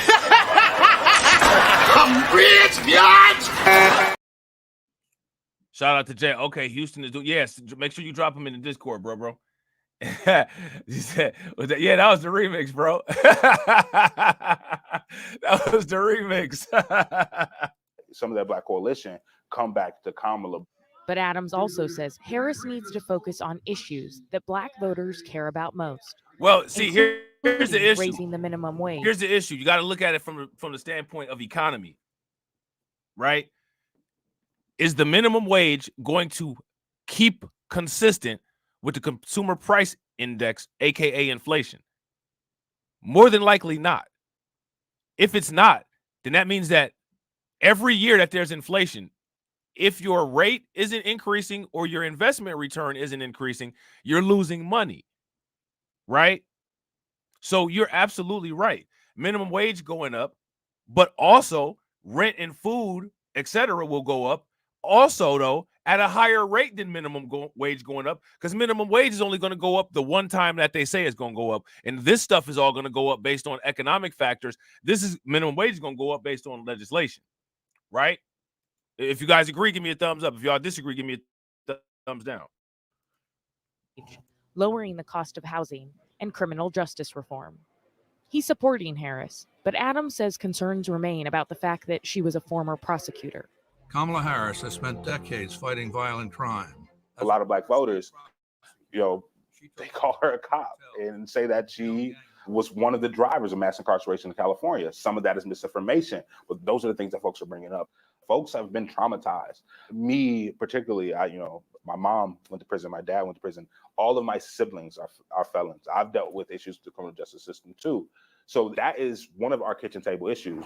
But back in the crucial state of Wisconsin, many voters don't need any more convincing.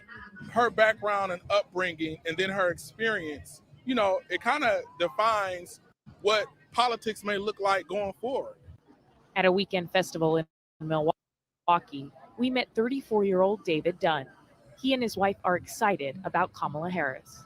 Even if you don't feel that we're ready for a Black woman president, I guess the question would be, do we feel that we're ready for 4 more years of Donald Trump? Town 34-year-old Devon Madison voted for Trump in both 2016 and 2020. I voted for Trump because I thought it would be better for jobs. Finding better jobs and helping. Let me ask you guys this something. Let me ask you guys this. He said, are we ready for 4 more years of Trump? Here goes my question. What happened during the Trump presidency? Monumental. That was so monumental that we just better never, ever have to deal with Trump again. What was something that was that dramatic occur that I might have missed? Shout out to my man, Bronze God. What's good with you, bro? Was there something that happened that was that dramatic that I missed? I guess me and other people I know find a place to work. Was it better for jobs? No, not at all. Madison says he regrets voting for Trump. He likes some of what he's heard about Harris's plans on trying to make housing more affordable, but he's skeptical it'll actually help him. Are you going to vote in November at all? No, probably not. She doesn't really appeal to my current circumstances and the things I have going on, as well as Now, let me ask you guys this question. How many people are aware of all of the policies that Kamala Harris has talked about? Her housing, the $25,000 and first generation down payment, and the we're going to stop price gouging and all of that. How many people heard about all this stuff? You guys heard? Yeah. Shout out to Black Bitcoin Keep. Ban Muslims, right? A lot of people I know. To sum it all up, it's like broken promises, fake promises, talking about doing certain things that they're not going to really do. Oh, y'all know we got a big election coming up, right? Black voters staying home this year is a fear for progressive organizer Cliff Albright. Now, you guys see, I want you guys to pay very close attention to that. black voters staying home is a big fear for progressive organizers. Why is that? Yeah, I got to agree with Accurate Bob. Read Accurate Bob's comments. We won't get the housing. Immigrants and others. Yeah. And one of the reasons why is because of that first generation clause. Yeah. Facts. But they're trying to put a black label on it.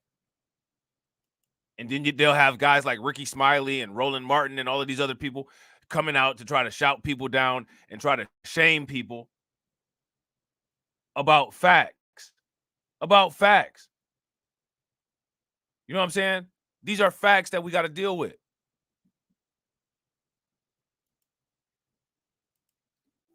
The largest block of voters is neither Democrat or Republican, but those registered voters that don't vote, which in any given year can be close to 50%. And so that's always a concern.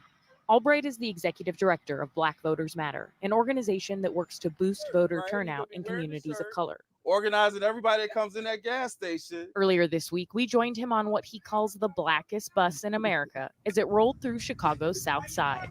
I'm Cliff, Stan. Cliff. Well, he admits many black men distrust the political system. He says they remain one of the most reliable voting blocs for Democrats. Black men. The reliability. Listen, let me ask you guys this: if the casino was reliable and you could hit the jackpot every time, would the jackpot be worth as much? I need everybody to answer that question for me. If the casino was reliable and you could hit the jackpot at 91%, how much would you get on the jackpot?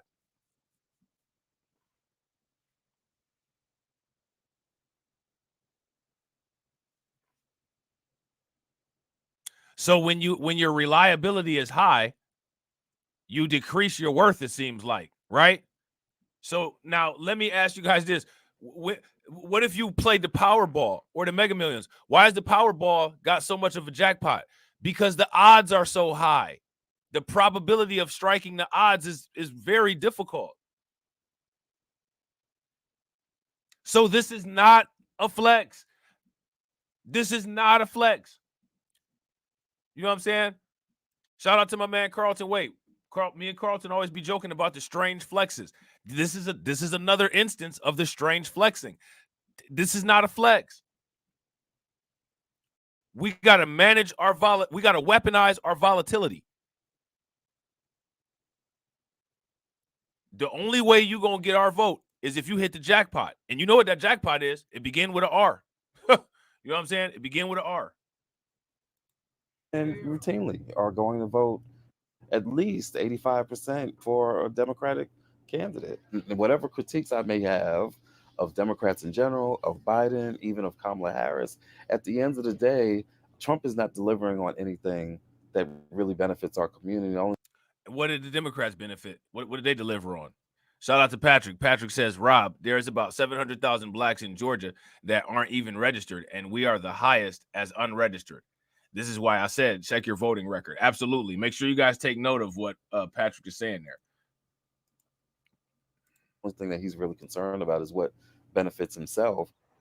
That's a message Antoine Carter agrees with. And while he's more excited with Harris at the top of the ticket, he wants to hear more. What does she need to do at the end of the day to win your vote? She needs to, one, kind of show me a plan, like put something on paper, let me see something. Things like the economy, things like education. The economy and education. He going back to college? You about to go back to college and stay on campus? Come on, bro. Stop it. How many of y'all going back to college? Listen, some people are beyond college. And honestly, if you ask me at this point in 2024, traditional post-secondary education, college, it's arguable that it's outdated.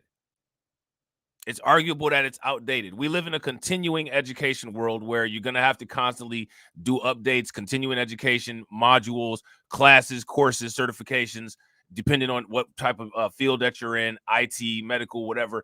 If you ask me, the traditional model of higher education is outdated. Now, that's not saying that you can't find something lucrative, but the traditional model, definitely outdated. Work programs, you know what I'm saying? Amazon, Google, them type of places that pay for your whole education. Ain't nobody doing this. Yeah, I'm one of those people, bro. Facts. Shout out to Patrick. Patrick said, damn near everyone I know who went to college don't even work in that field. Bro, I have an MBA. I have a master's in business. And I only worked in corporate America for 1 year of my, for a year and a half of my life.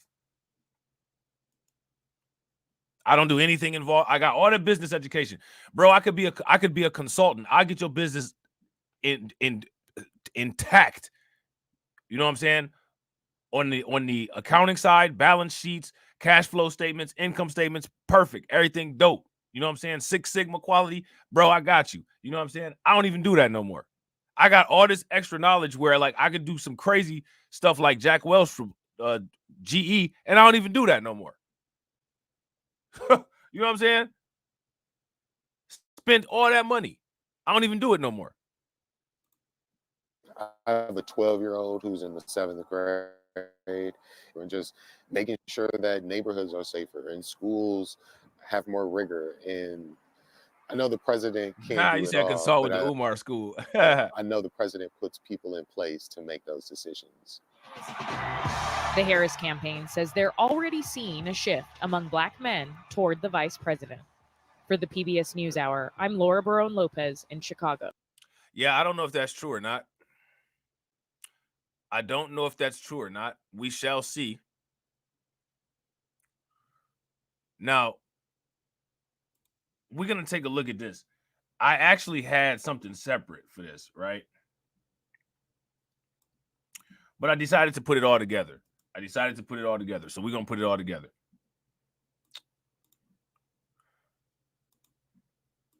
We're going to take a look at this video right here. This is a video from MSNBC, everybody's favorite. If you're an MSNBC fan, give me a thumbs up. If you're not an MSNBC fan, throw some tomatoes in the chat. Throw some tomatoes in the chat if you're not an MSNBC fan. But I know y'all like MSNBC, so you know what I'm saying. Shout out to Torian. Torian said, now you see why I'm over this election cycle, bro. You better run that AdSense up. You better run that AdSense up. Shoot, you know what I'm saying? How do you think we fund? Look, hey, Torian, you better get on. You better. How do you think that we fund this organization, huh? We're not exactly the March of Dimes. This was Donald Trump's pitch to black voters during his first presidential run in 2016. What do you have to lose by trying something new like Trump? You're living in poverty. Your schools are no good. You have no jobs. 58% of your youth is unemployed. Hey, Trump is crazy. He should have went to the middle of the hood and said all this loud like that too. I want to see what would have happened.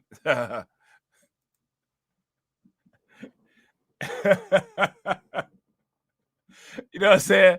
Like Trump crazy, man. What do you have to lose by trying something new like Trump? You're living in poverty. Your schools are no good. You have no jobs. 58% of your youth is unemployed. What the hell do you have to lose? That was almost exactly 8 years ago when it was still somewhat jarring to hear a major party candidate for president so casually paint an entire slice of the American electorate to whom he was ostensibly trying to appeal as an ugly stereotype. Now, here's the thing, right? I disagree with him. I disagree with that. And the reason why I disagree with that is because Trump paraphrased Democrat pandering. Trump paraphrased Democrat pandering. Hey, black people, we'll work on criminal justice reform. I mean, okay, I'm not a criminal, but okay. The only difference is that you have Trump doing the thing with his hands and yelling. That's it. But Trump is from New York. So people from New York say huge and they yell. We got some New Yorkers in the chat. Shout out to AB Promotions. Shout out to Brooklyn Queen. Shout out to my man Keep It 100. If he's ghost watching, they'll tell you that I'm telling the truth.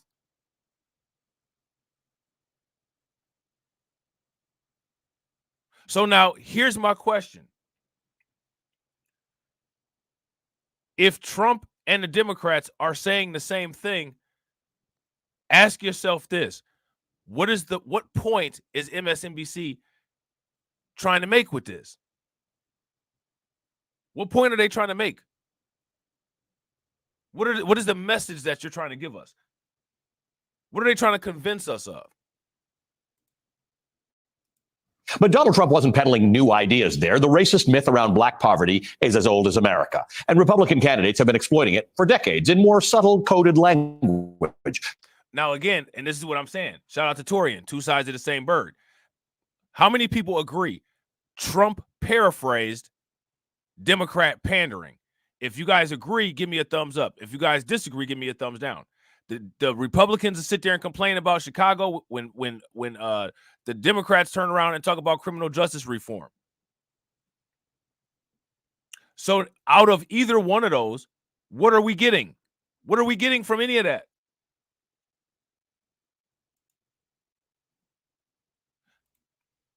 Trump just said the quiet parts out loud. When Ronald Reagan talked about welfare queens in the 1970s and 80s, he was peddling a racist myth about black women getting rich off social services. Okay, so now check this out, right? So there's that. Then there's this. You ain't black. Right? Kathy Hochul. What I need you guys to do is I need you guys to let me know all of the awkward stuff that Democrats have said. Kathy Hochul said that black kids don't know how to use computers. How many people remember that? If y'all remember that, give me a thumbs up. If y'all don't, give me a thumbs down. Now, but again, when it comes to the Democrat media, they're going to act like, we don't remember any of these things.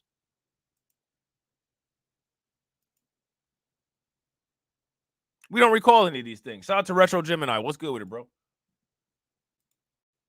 Because he wanted to cut funding to social welfare programs. And that was easier to do if he convinced poor white people who benefit. Yeah. Now, we're going to run this part back. Fact, shout out to Tori. She says she don't know what a computer is. Okay, bet. I knew it was something along those lines. Right. They do it too.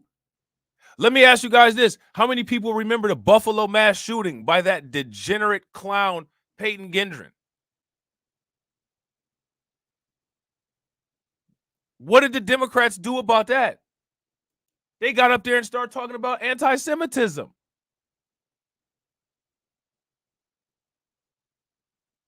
All these failures. What did the Democrats do for the Dollar General shooting in Jacksonville, Florida? The Democrats didn't even deliver justice to the survivors of Tulsa who are alive. None of these people that they bring on the TV shows are talking about any of this stuff.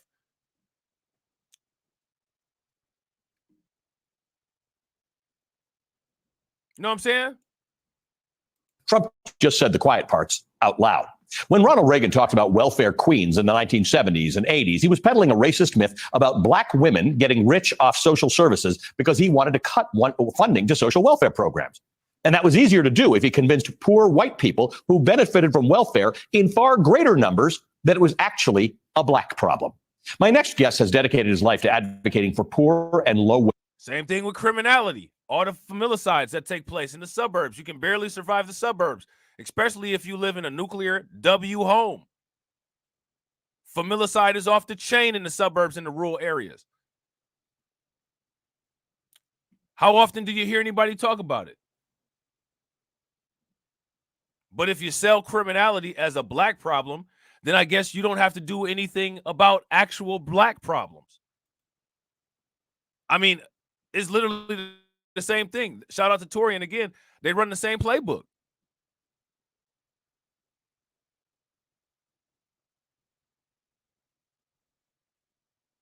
If you guys agree that they run the same playbook, throw some flames in the chat. Wage people, whatever their color. And his latest project is an attempt to undo decades of political division sown by self-interested politicians. To reveal the truth of poverty in America, that the same system knocks everyone down, and if they joined together, poor people would be a powerful political force. So now look at this. I want you guys to pay attention. Here's what we're going to do is we're going to use the church to all lives matter the issue.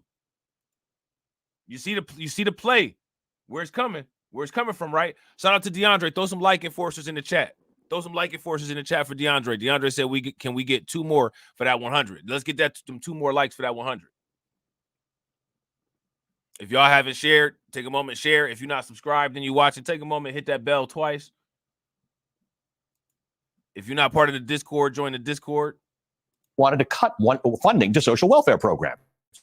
And that was easier to do if he convinced poor white people who benefited from welfare in far greater numbers that it was actually a black problem.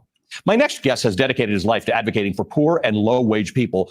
Yeah, shout out to Retro Gemini, and shout out to Karen. They haven't even said Sonya Massey's name at all.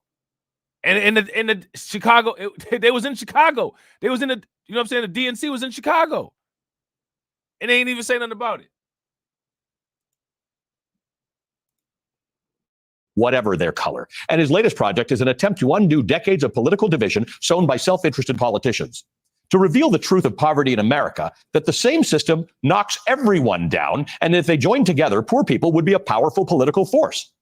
The Reverend Dr. William Barber's new book is called White Poverty: How Exposing Myths About Race and Class Can Reconstruct America's Democracy. It's a crucial and ambitious work. In it, Barber writes, quote, the myth that says that poverty... So do you guys notice how they're always selling these people that they bring on here, they always selling a book. They always got a book. So this individual here, he's got a book. This is the book that's for sale.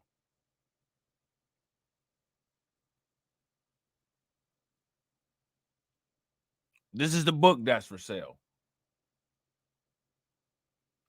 So he's on here to try to sell his book. Yeah. Shout out to Power to the People. Power to the People says Barber is an opportunist like most preachers. Now, I'm not familiar with this dude, but he looks like an oil slick. You know what I'm saying? As far as like greasy, slimy, slippery, you know what I mean? Slickster, pulpit pimp. Just from the initial glance. I don't know him though, but that's what he looked like to me. I'm profiling him, I'm sizing him up. You know what I'm saying? Is a black issue obscures the fact that white folks are potentially the single largest base for a movement of poor people that could demand that our government address the crisis of poverty in America. Who can, like, so what? Here go my question. Like, what's the purpose of this? Let them figure their own problem out. Let me ask y'all this. When you see this kind of stuff, does this make sense? To me, this doesn't make sense.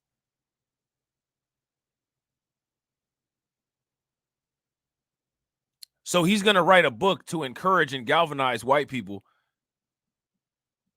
to gain their, economic, power? Racism is still a thing in the United States, and racism has monetary value. So they might be broke as a joke and missing a bunch of teeth, but society still gives them intrinsic benefits that cannot be itemized on a W-2.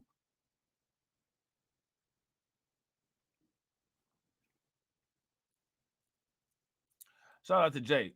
Jay said he was protesting at a movie theater earlier because his big self couldn't sit down without his special chair during The Color Purple. Really? Barber writes, quote, the myth that says that poverty is a black issue obscures the fact that white folks are potentially the single largest base for a... Now, here's the question. Who said that poverty is a black issue? I need y'all to tell me who has ever said that poverty is equivalency to a black issue. Poverty is equivalent to a black issue. Is that the truth? Is that the case? Is that what it is? Who's ever said that? Besides a lot of these political pundits and talking heads, who said that? Poverty is a black issue, is it?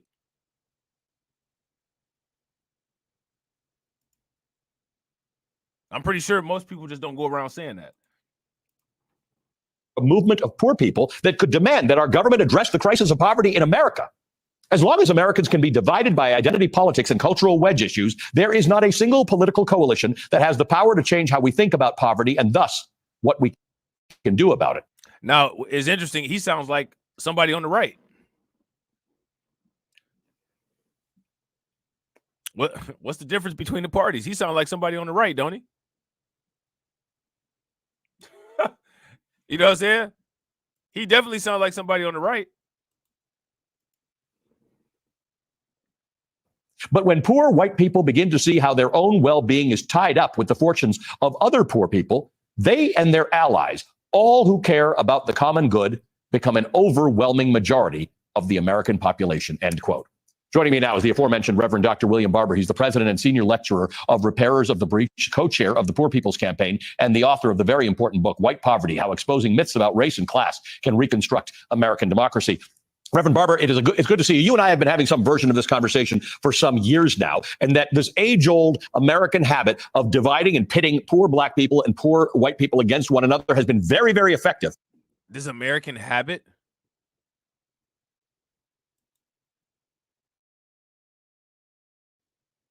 Whose habit was it?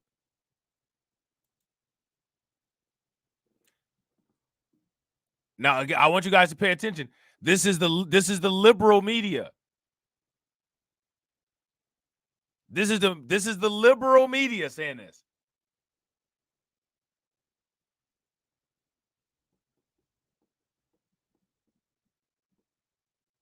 Somebody make this make sense. But if we can get away from it, we can actually see real change. Yeah, Trump sounded just like George Wallace then, or the Southern Strategy. It's an old trick. But the truth is, Alan, is that when you look at the 135 million poor and or low-wage persons in this country, 66 million are white, 26 million are black, 68% Latinos.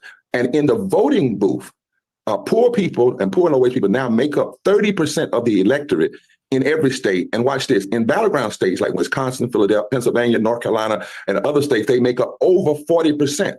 And there's not one of those battleground states, if just 5 to 10% of those who are infrequent voters were to vote, that they could not determine the outcome. Wisconsin, real quickly, the last time 20,000 votes determined the election, over 1 million poor low-wage voters didn't vote. North Carolina, last election, 74,000 votes determined the margin of victory president. Now, let me ask you guys this question. What does this do for us?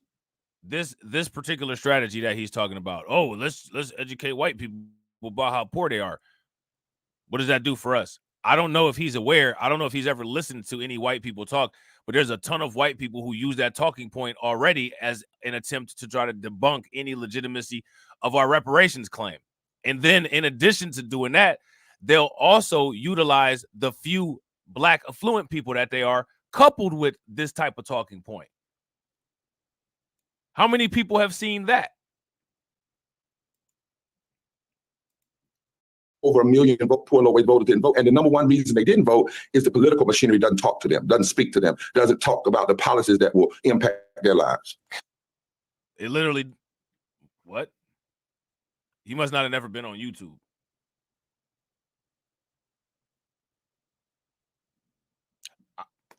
How does he know this?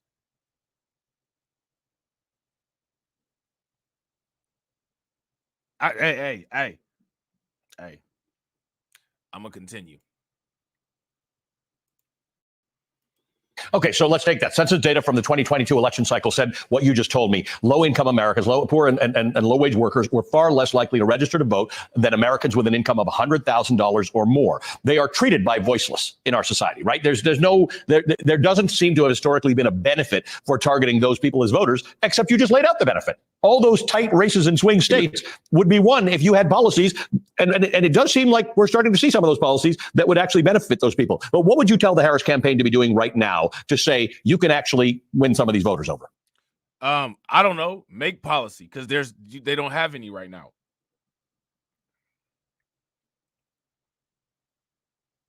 They don't have any right now. The policies that Kamala Harris has suggested right now, at this moment in history, are an economic time bomb. They're an economic time bomb. Okay?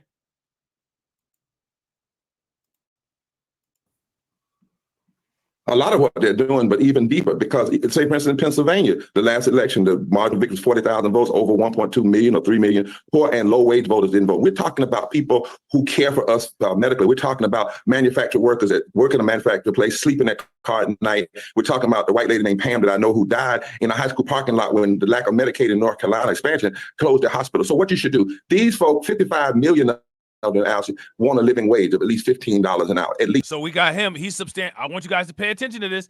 He's substantiating the talking point. He's substantiating the minimum wage talking point. You guys see it? This is one of the reasons why it's so important for us to control our own media.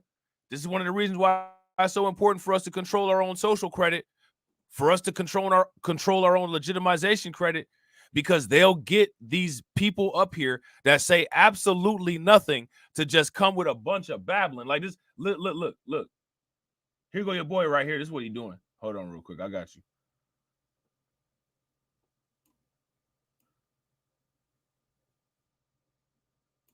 Talentless, scandalous, plebiscite, babbling. That's what he's doing right there. Am I lying? If I'm lying, give me a thumbs down. We just sat up here and listened to a bunch of this. Talentless, scandalous, plebiscite, babbling. Come on, man. And that's something we should do. It polls very high. They need health care. 80 to 87 million people are without health care or underinsured. They want to see voting rights, because voting rights is the equalizer to the money and to all of the dark money. So they want to see voting rights. Yo, how many people have watched my part 1 and part 2 videos on voting rights? If you guys have watched the part 1 and part 2 video on voting rights, give me a thumbs up in the chat. If you guys have not watched the part 1 and part 2 videos on voting rights, then give me a thumbs down. I would advise everyone to watch my part 1 and part 2 videos on voting rights. The voting rights thing is nonsense. Shout out to Mina Jean for being a like enforcer. Throw some like enforcers in the chat. We have rights to vote. Shout out to Accurate Bob. Facts. Shout out to Michael R. Michael R says, one of my favorite videos that you did was a takedown on Dr. Cornel West. This dude is a slightly less ludicrous version of him. Facts. I agree. Oh, this is so frustrating. These people had an opportunity to actually say something meaningful and possibly get some eyes or ears on issues that we actually have. And he just sitting up there looking like he's on a toilet trying to push a turd out that's the size of a giant redwood tree. This is ridiculous. Something we should do. It polls very high. They need health care. 80 to 87 million people are without health care or underinsured. They want to see voting rights, because voting rights is the equalizer to the money and to all of the dark money. So they want to see the child income tax credit. They want to see the earned income tax credit. They want to see safety nets that allow people not just to fall through the cracks. And so everything we're talking about, not only is it the moral thing to do, but it's the moral thing to do because it's the right thing to do, and the economic thing to do. It costs us more to let child poverty exist without fixing it. It costs us more not to pay workers a living wage. It costs us more not for people not to have health care. And again, Alex, we're talking about, which is the reason why we're reaching out to 15 million poor and low-wage voters through the campaign in a nonpartisan way to talk about issues. We're saying, you're talking about in some states, less than 3%. Every political campaign ought to have some ads and some radio ads and some mailers that say to poor low-wage folk, if you vote for us and give us the Congress and give us the Senate, this is what will happen. And that can move. So here's my question. Let's just say, for instance, they create this quote-unquote poor people coalition, right? Let's just say that they do it. My question is, with the poor people coalition created, how then do you get the specific legislation that you need as a result of things that may be an issue to you because of your race? How does that work then once you've committed to this? What is needed to transform these elections. Let me ask you something though, because if you took away the identity politics, people forget you're with the Poor People's Campaign. Martin Luther King, when he died, when he was assassinated, he was dealing with economic issues, and he was making this point to white people and black people: your problems are the same. The people to blame are the same. The people keeping you down to provide low wage. He did. Is that Martin Luther King said that? I'm gonna need a video. I'm gonna need a video clip of that.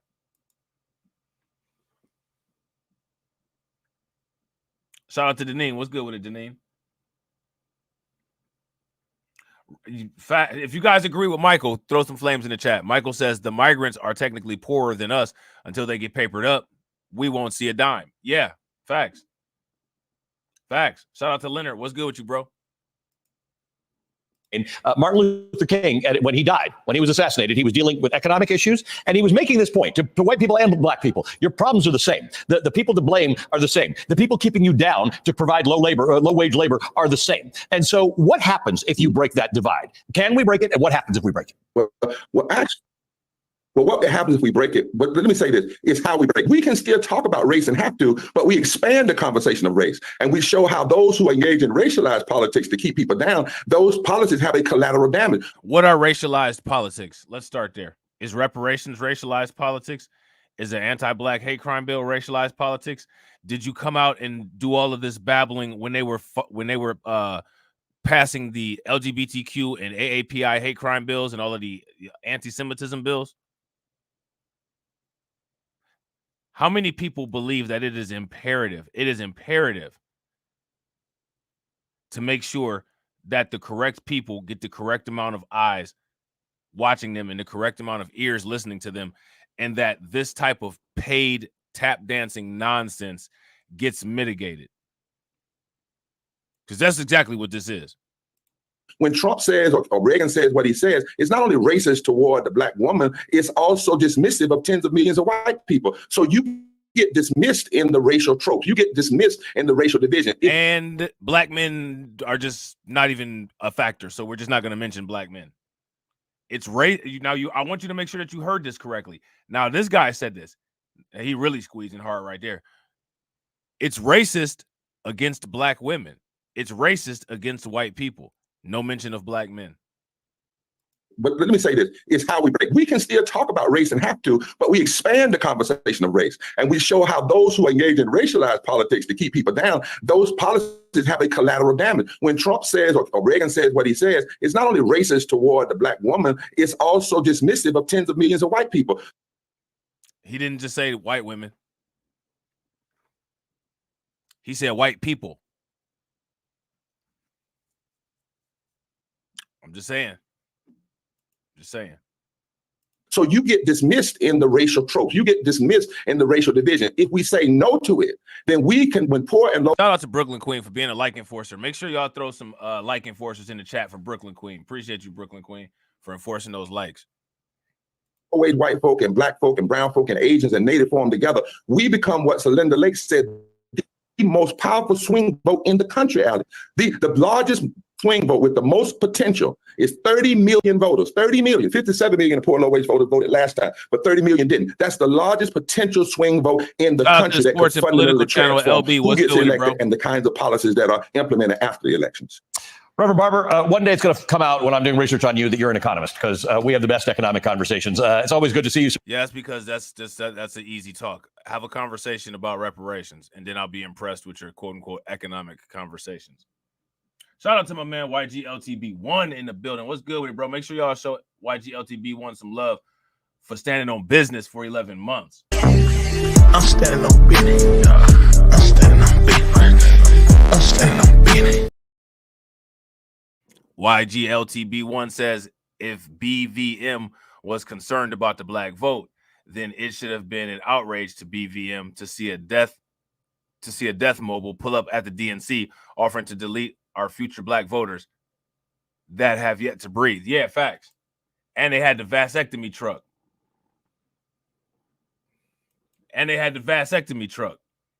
You know what I'm saying? Shout out to Ryan Glenn. What's good with it, bro? They had all, man, listen, let me just shut up, man. Let me just shut up. I'm just shutting my mouth, man. I'm going to just shut my mouth. Now, how many people saw this article? There was an article that came out on the 14th from NPR, and this is what it says. It says that young black voters are becoming more conservative than their parents. Here's why. They think that they had an answer. Now, I would agree with this statement.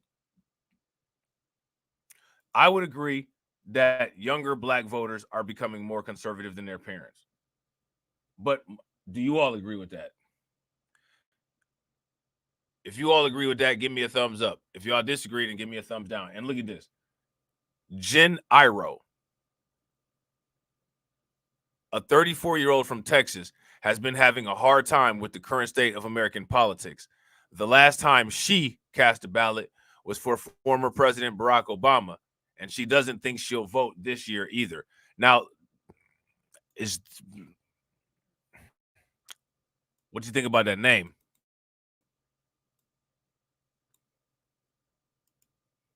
What do you think about that name? Jen Iro. How many of y'all in here last name is Iro? Mine ain't. You know what I'm saying? I'm just saying. Y'all can look in the chat. Y'all see the Cash App. You know what I'm saying? Know what my name is. You know what I'm saying? It ain't no Iro. I'll tell you that. You know what I'm saying? No offense to anybody that is Iro. I'm just not. And I think most of us are not either. But they're trying to use this person to say some type of message to bypass having to deal with us. You know what I'm saying? Not really important to me because as of right now, it seems to get worse and worse, which really makes me more disinterested, Iro explained. Or I should say Iro. Maybe it's Iro. Iro is one of a growing number of young eligible voters who are feeling disconnected from politics and unable to identify with a political party. Okay? Let's see. Hold on real quick. With the lack of affordable housing. All right, so look at this. We won't look at this later too. With the lack of affordable housing, climate change, and rising costs, some millennials and Gen Zers are feeling hopeless about a political system that they don't believe has been catering to their needs. Well, even if any of these things were addressed, none of this caters to their needs either.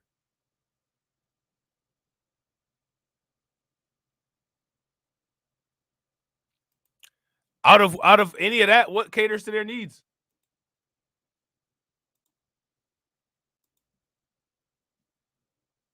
Is that having your needs catered to? You know what I'm saying?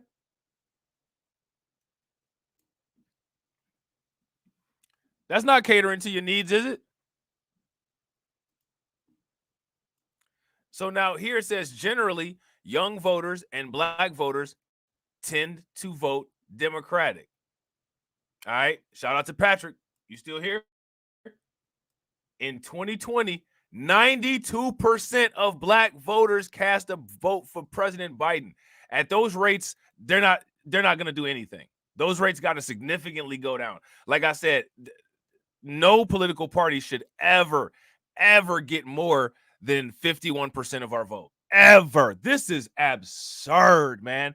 They don't have to do any work. Could you imagine if you went to a casino and at the casino you got a 92% chance of winning the jackpot? You would go to that casino every single time, wouldn't you? You would go to the casino not only every time, but you would go with less money because you know it's not going to take as much to win.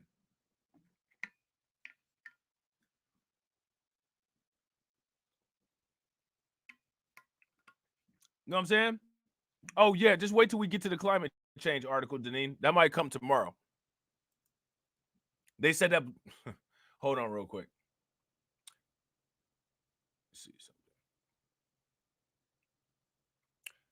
Yeah, we'll get to that. We'll get to the climate change stuff. If you guys agree with Deneen, give me a thumbs up. If y'all disagree, give me a thumbs down. This is why I keep talking about these numbers, man. Deneen says we're just handing them the election on a silver platter. I would agree.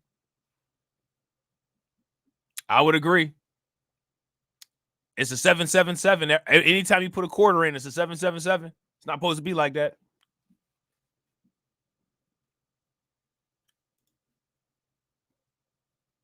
Yeah, exactly. Shout out to Michael R. Michael R said, eventually, if the casino had sense, they would ban you. Facts.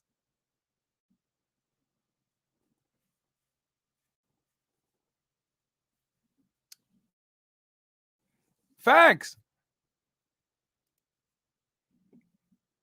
You know what I'm saying?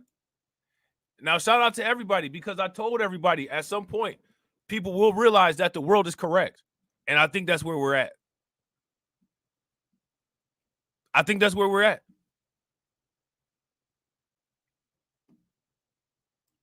Shout out to Torian. Torian says, why is the election seemingly reliant on the black vote from either side in every election? That's a great question. I wish I had an answer for you, bro. I had to think about that before I actually gave a good answer. You know what I'm saying?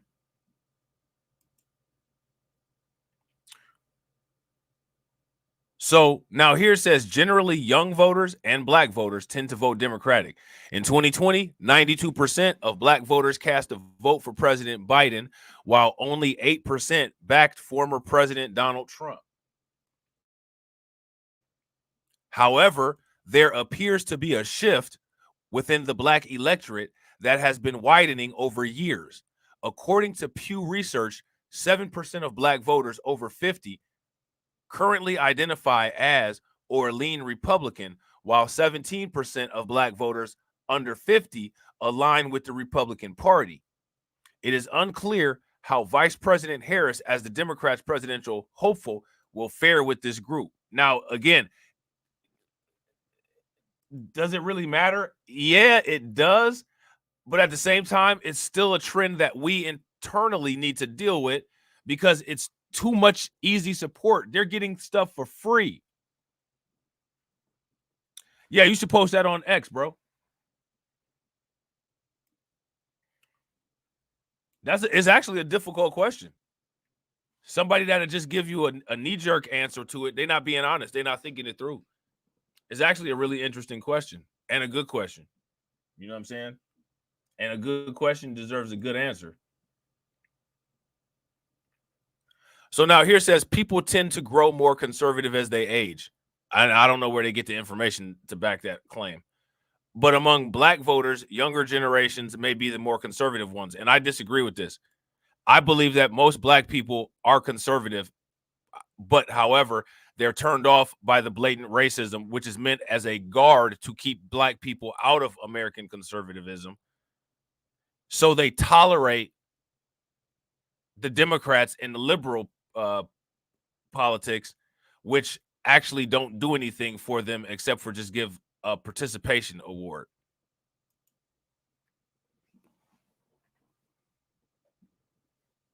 And this is a myth. This is a lie. This has been perpetuated by the mainstream media, and it's been adopted by many people, irresponsible people, and continue to be pushed. And I think that it's something that needs to be halted and addressed. You know what I'm saying? In a pivotal election this year, this conservative shift could have an impact on the upcoming presidential election. Approximately 40 million members of Gen Z will be eligible to vote in November. Of that 40 million, almost half are young people of quote-unquote color, including nearly 6 million black youth. Christopher Towler is investigating why Ero and other young black voters feel disconnected to politics. Now, is he investigating or is he looking for particular answers? And if he finds certain indicators, he'll make them answers for himself. Which one is he doing?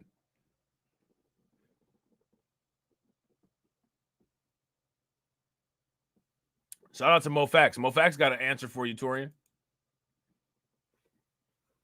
MoFax got an answer for you. MoFax said the Democrats have to give an illusion of high black voter turnout to take the election. Malcolm X explained in The Ballot or the Bullet that the black vote is the tiebreaker. That's interesting. And I don't see why it wouldn't be true. He's an associate professor at California State University, Sacramento, and a principal investigator of the Black Voter Project. Black voters know the importance of elections, Towler said.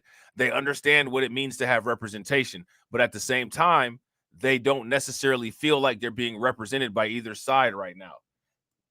Okay? So now, here's some questions I guess they asked. Do you think that we need a viable third party to compete with the Democrats and the Republicans? So you guys see the scale right there. Okay. So now here it says Towler thinks that a lot of black Americans who are less likely to vote or vote less consistently aren't seeing what politics and parties claim as wins for the black community impact their individual lives. Now, how many people would agree with that?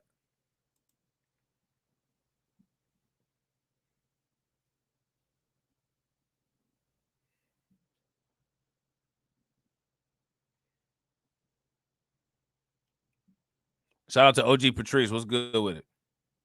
How many people would agree with that?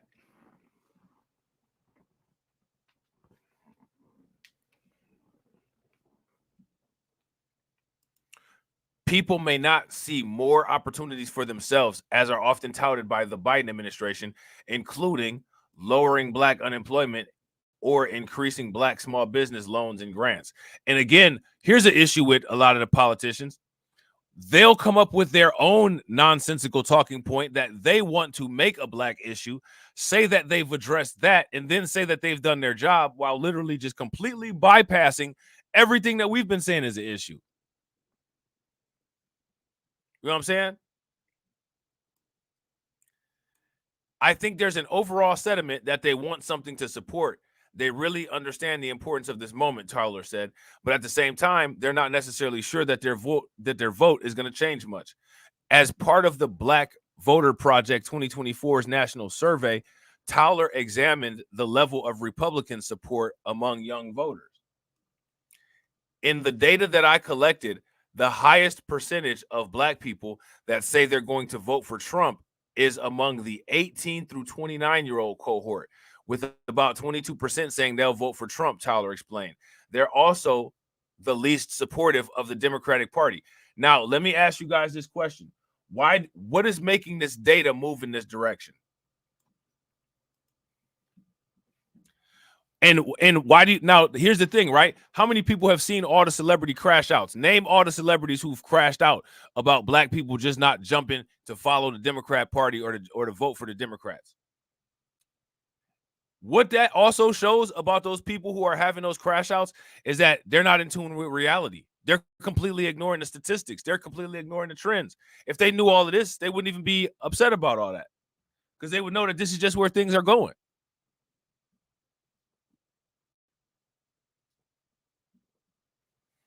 If you guys agree, give me a thumbs up. If y'all disagree, give me a thumbs down.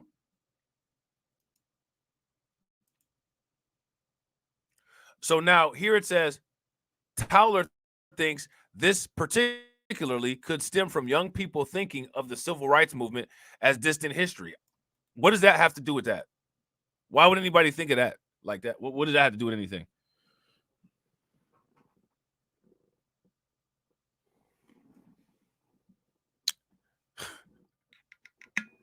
Yeah, shout out to Brooklyn Queen. Shout out to John, Ricky Smiley, Steve Plies, Slim Thug, people like that.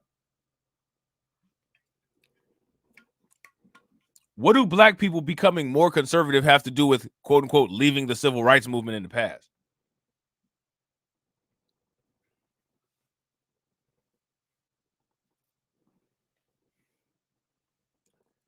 Why can't you have fought in the civil rights movement and been conservative? A Black conservative, you know what I'm saying?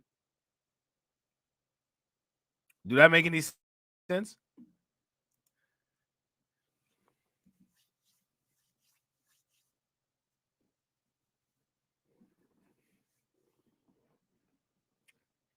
Somebody make it make sense.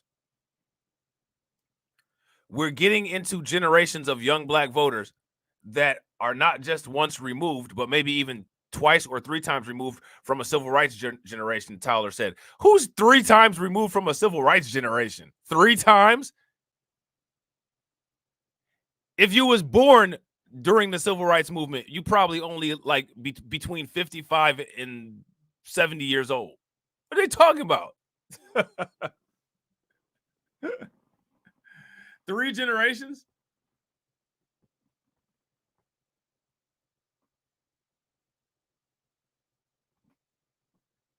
Okay.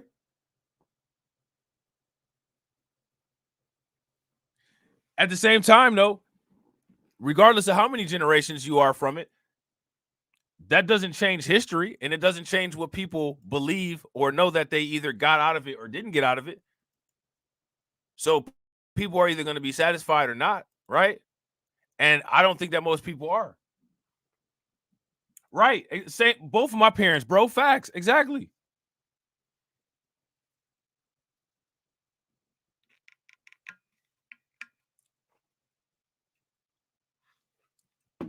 Right. Shout out to John. Shout out to Al. What's good with it, bro? If y'all agree with John, give me a thumbs up. John said they are insane. We are about 3 times removed from slavery. Real talk. Facts. And that's what we here for. Shout out to Deneen. That's what we're here for.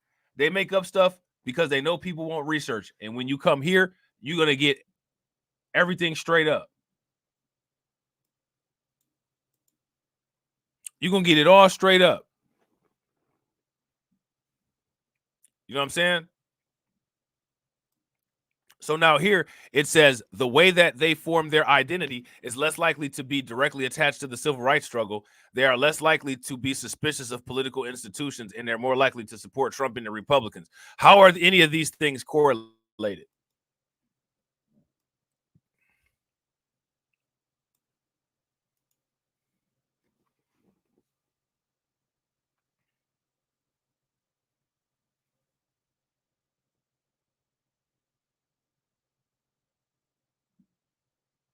How is any of that stuff correlated? And here's another question for you. If that's the case, what responsibility do the Democrats bear in that?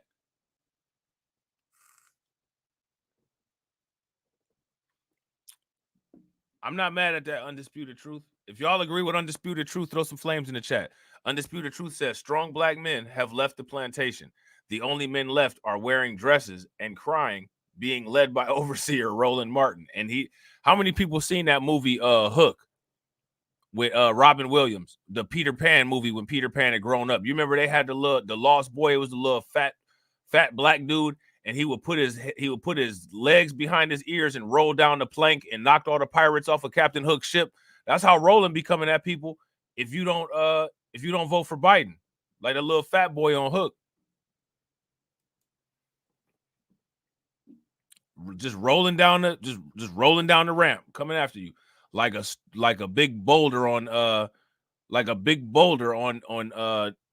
Indiana Jones coming down a ramp in South America somewhere after you just took a golden chalice off of a weighted stone plate. You know what I'm saying? It's ridiculous. So Bernard Fraga, associate professor at Emory University, has also noticed this shift. To Fraga, this is simply a new era of black voters. These people are they're not even discussing logical progression. They're also not discussing dynamics of people just being frustrated.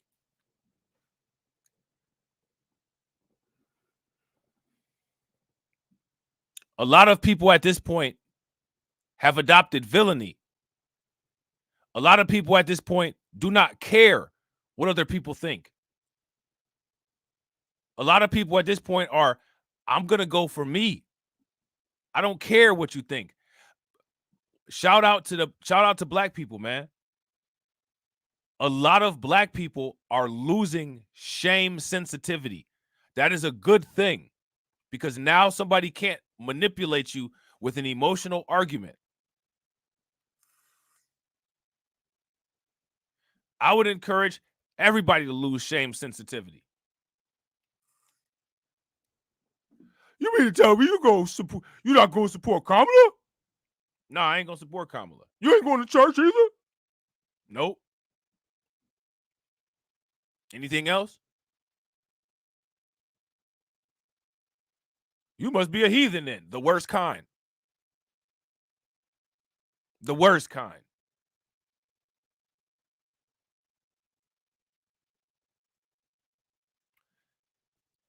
People really should read up about master morality and slave morality. How many people have heard of master morality versus slave morality?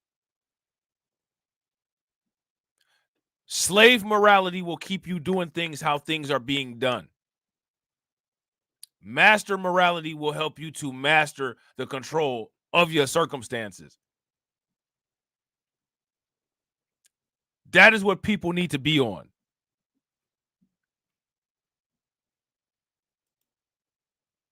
Shame sensitivity got to go. Shout out to MoFax. MoFax said, I was just reading Nishi's and about that. Yeah, the master and slave morality, bro.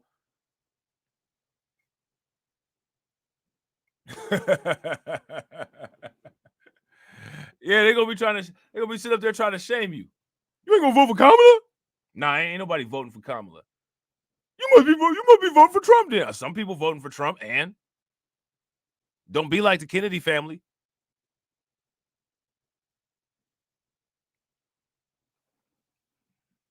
You know what I'm saying?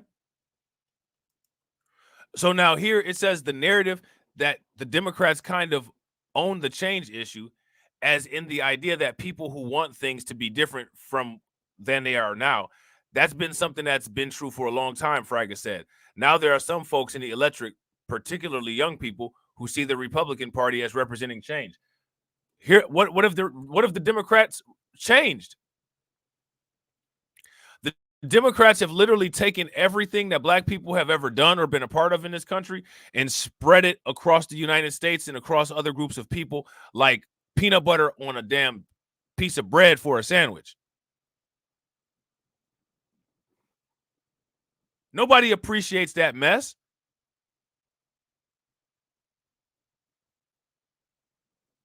People are finally waking up and seeing it. Shout out to Torian. Torian said, remember what happened to Kyle Rittenhouse when he went against 45 and had to turn around 12 hours later with possibly some pocket change and a talking to? Right. Let me ask you guys this question. Somebody tell me some net positive effects that Democrats have done for black people. Some net positive effects. And if the Democrats have done so much, why has our racial wealth gap been expanding at an accelerating rate ever since it's been being recorded? All these videos trying to convince us of tangible things that we can't see, taste, touch, and feel. The Democrats have given black people these tangibles. Are you serious? What tangibles? Why is the racial wealth gap still expanding? Why is it still on target to hit 0 in 2053 if so much is being done by this party that we just supposed to be voting for blindly?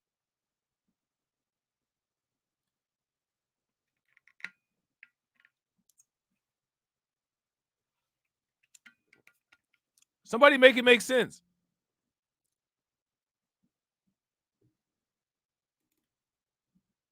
Zero, yeah. 2053, 0. Shout out to Patrick. I am the rocks of the eternal shore. Crash against me and be broken.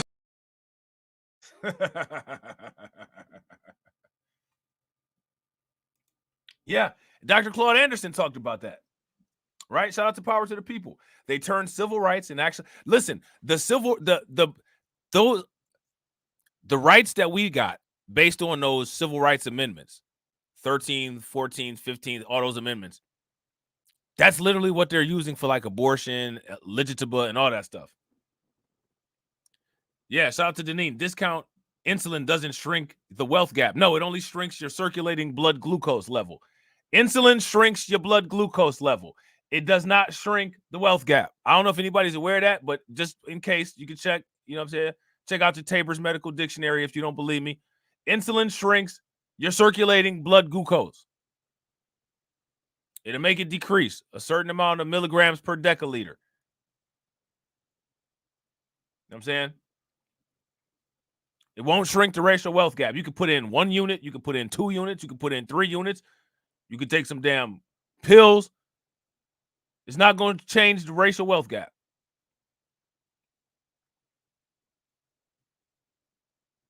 Now, do you guys, how many people know what happened with the racial wealth gap during C-19?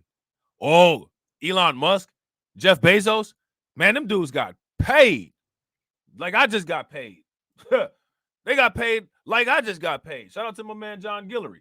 Make sure y'all show him some love. Throw some flames, some radiation emoji, and some ducks in the chat for John for funding the organization. How do you think that we fund this organization, huh? We're not exactly the March of Dimes.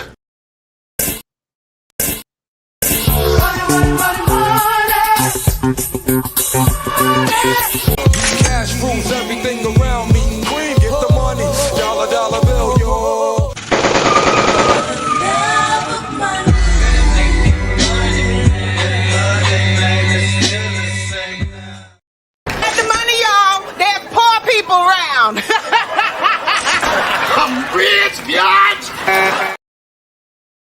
Shout out to you, bro.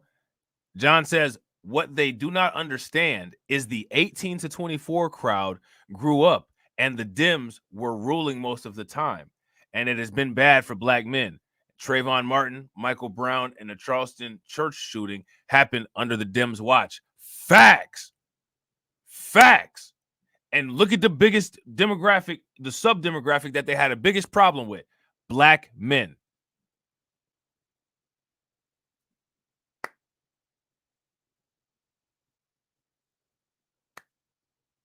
If you guys agree with John, throw some flames in the chat. If y'all disagree, give me a thumbs down. R.C. Maxwell, a 35-year-old Republican from Arizona, has witnessed a lot of change within the party over the years. He doesn't remember seeing much conservative outreach to young voters or voters of color before Donald Trump ran for president in 2015. Now Maxwell says the party is speaking directly to these groups. They're also not talking about how they've diluted the groups, right, when it comes to the Democrats, and how the Democrats, shout out to some, I think it was Cedric in the chat that said something about benign neglect, and they're just using black people as a guaranteed vote to springboard other votes off of. With everything that the Democrats have built with black people, they're now taking what they've built and expanding it to other populations of people while economically starving black people. Does anybody think that people are going to sit there and continue to take that and look at that and watch that? I'm so tired of hearing white people talk about the silent majority. Oh, white people are just so upset. When our boy Trump gets in office, you will see, hey, I don't know if anybody's aware, but there's a silent majority of black people that's tired of this nonsense too. And the silent majority of white people, yeah, shout out to y'all, man. Y'all spoke with Trump. But y'all ain't even had nothing to be upset about. Man, we got centuries of silent majority that's just waiting to show his face. Ancient spirits of evil, transform this decayed form to Mumra, the ever-living.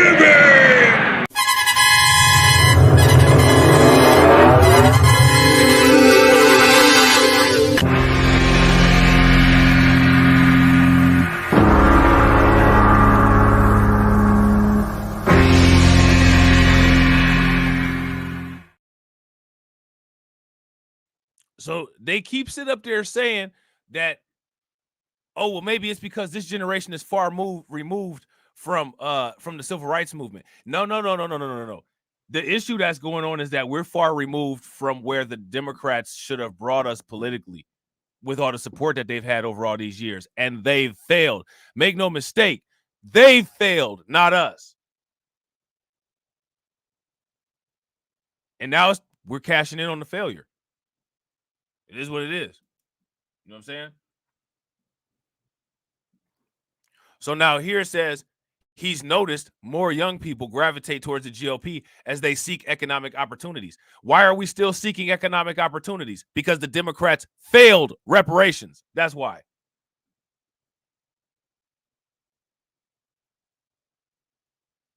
If you guys agree, black people have been pushed to conservatism because the Democrats have taken decades and failed reparations. Throw some flames in the chat.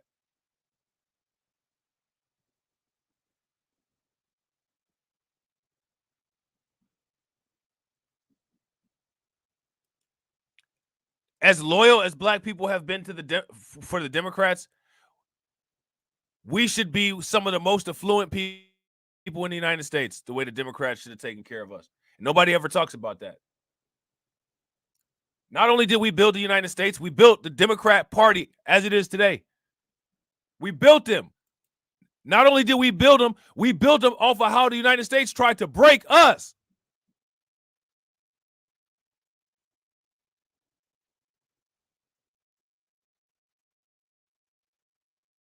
And they got the nerve to wonder why people are doing the things that they're doing.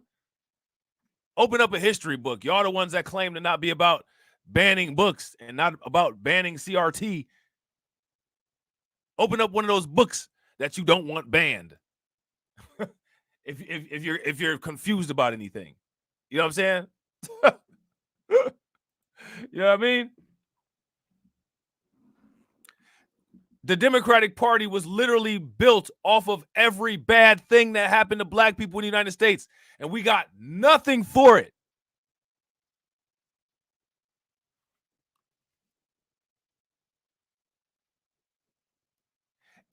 And now, because they owe a debt that's damn near the size of the national debt, they want to try to distribute it to everybody to make it seem like we're all in this thing together. We're not.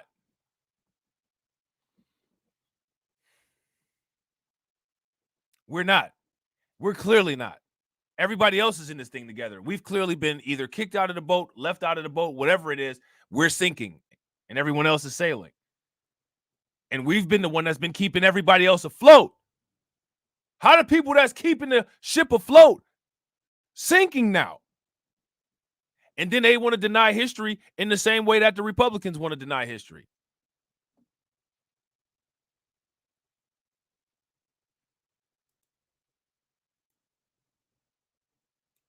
It ain't gonna work. It ain't gonna work. We want prosperity and we want secure borders and we want the American dream, Maxwell said. And only the Republican Party is speaking this message because they have the policies in terms of limited government. Drill, baby, drill. Kia Hopkins is a 20-year-old from Georgia who plans on voting for the Democratic ticket in November, but knows people her age who are Republican leaning or looking at a third-party candidate.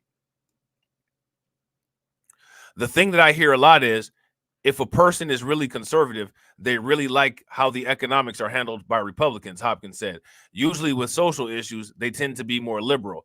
At least like my friends who are maybe in the middle or leaning conservative, they'll be more liberal on social issues and more conservative with economics.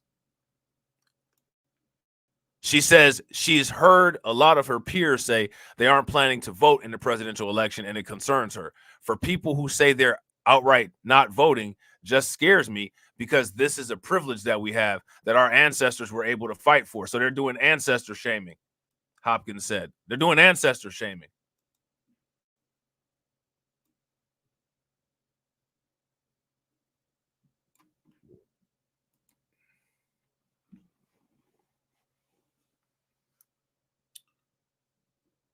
Yeah, facts.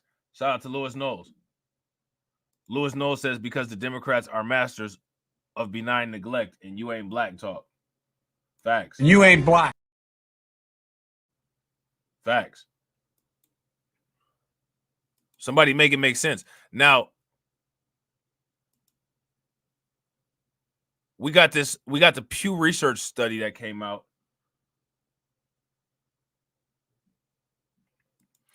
We got the Pew Research study that just came out, right?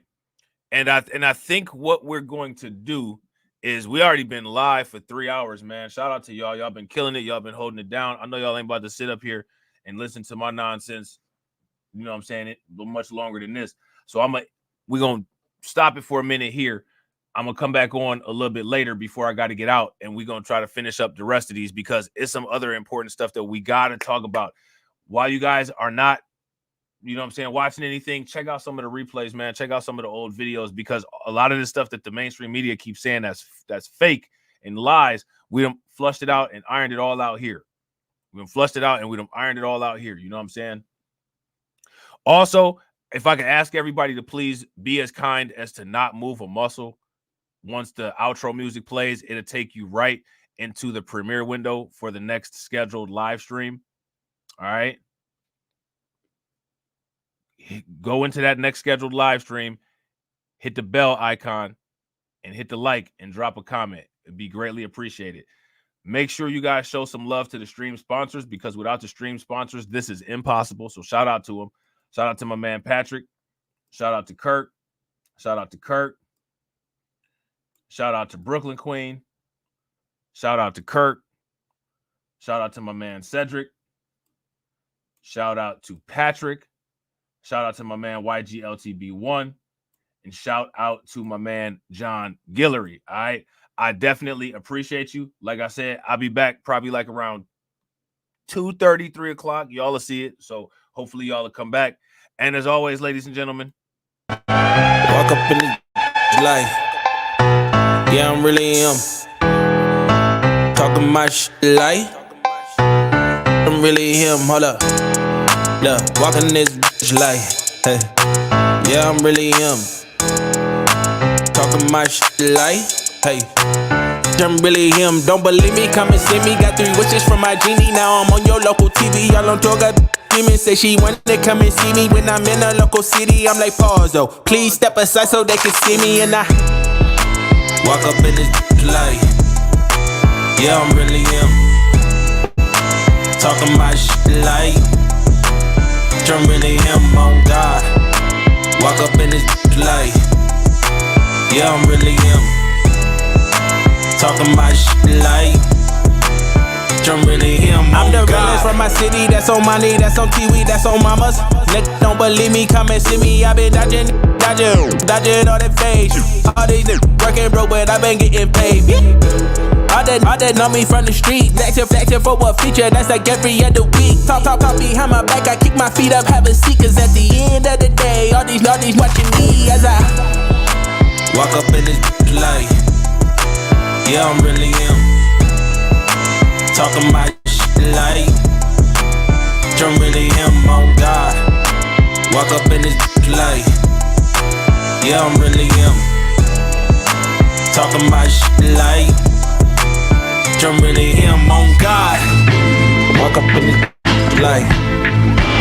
Yeah, I'm really him. Talking my shit like I'm really him. Hold up. Look, walking this bitch like, hey. Yeah, I'm really him. Talking my shit like, hey. I'm really him. Hold up.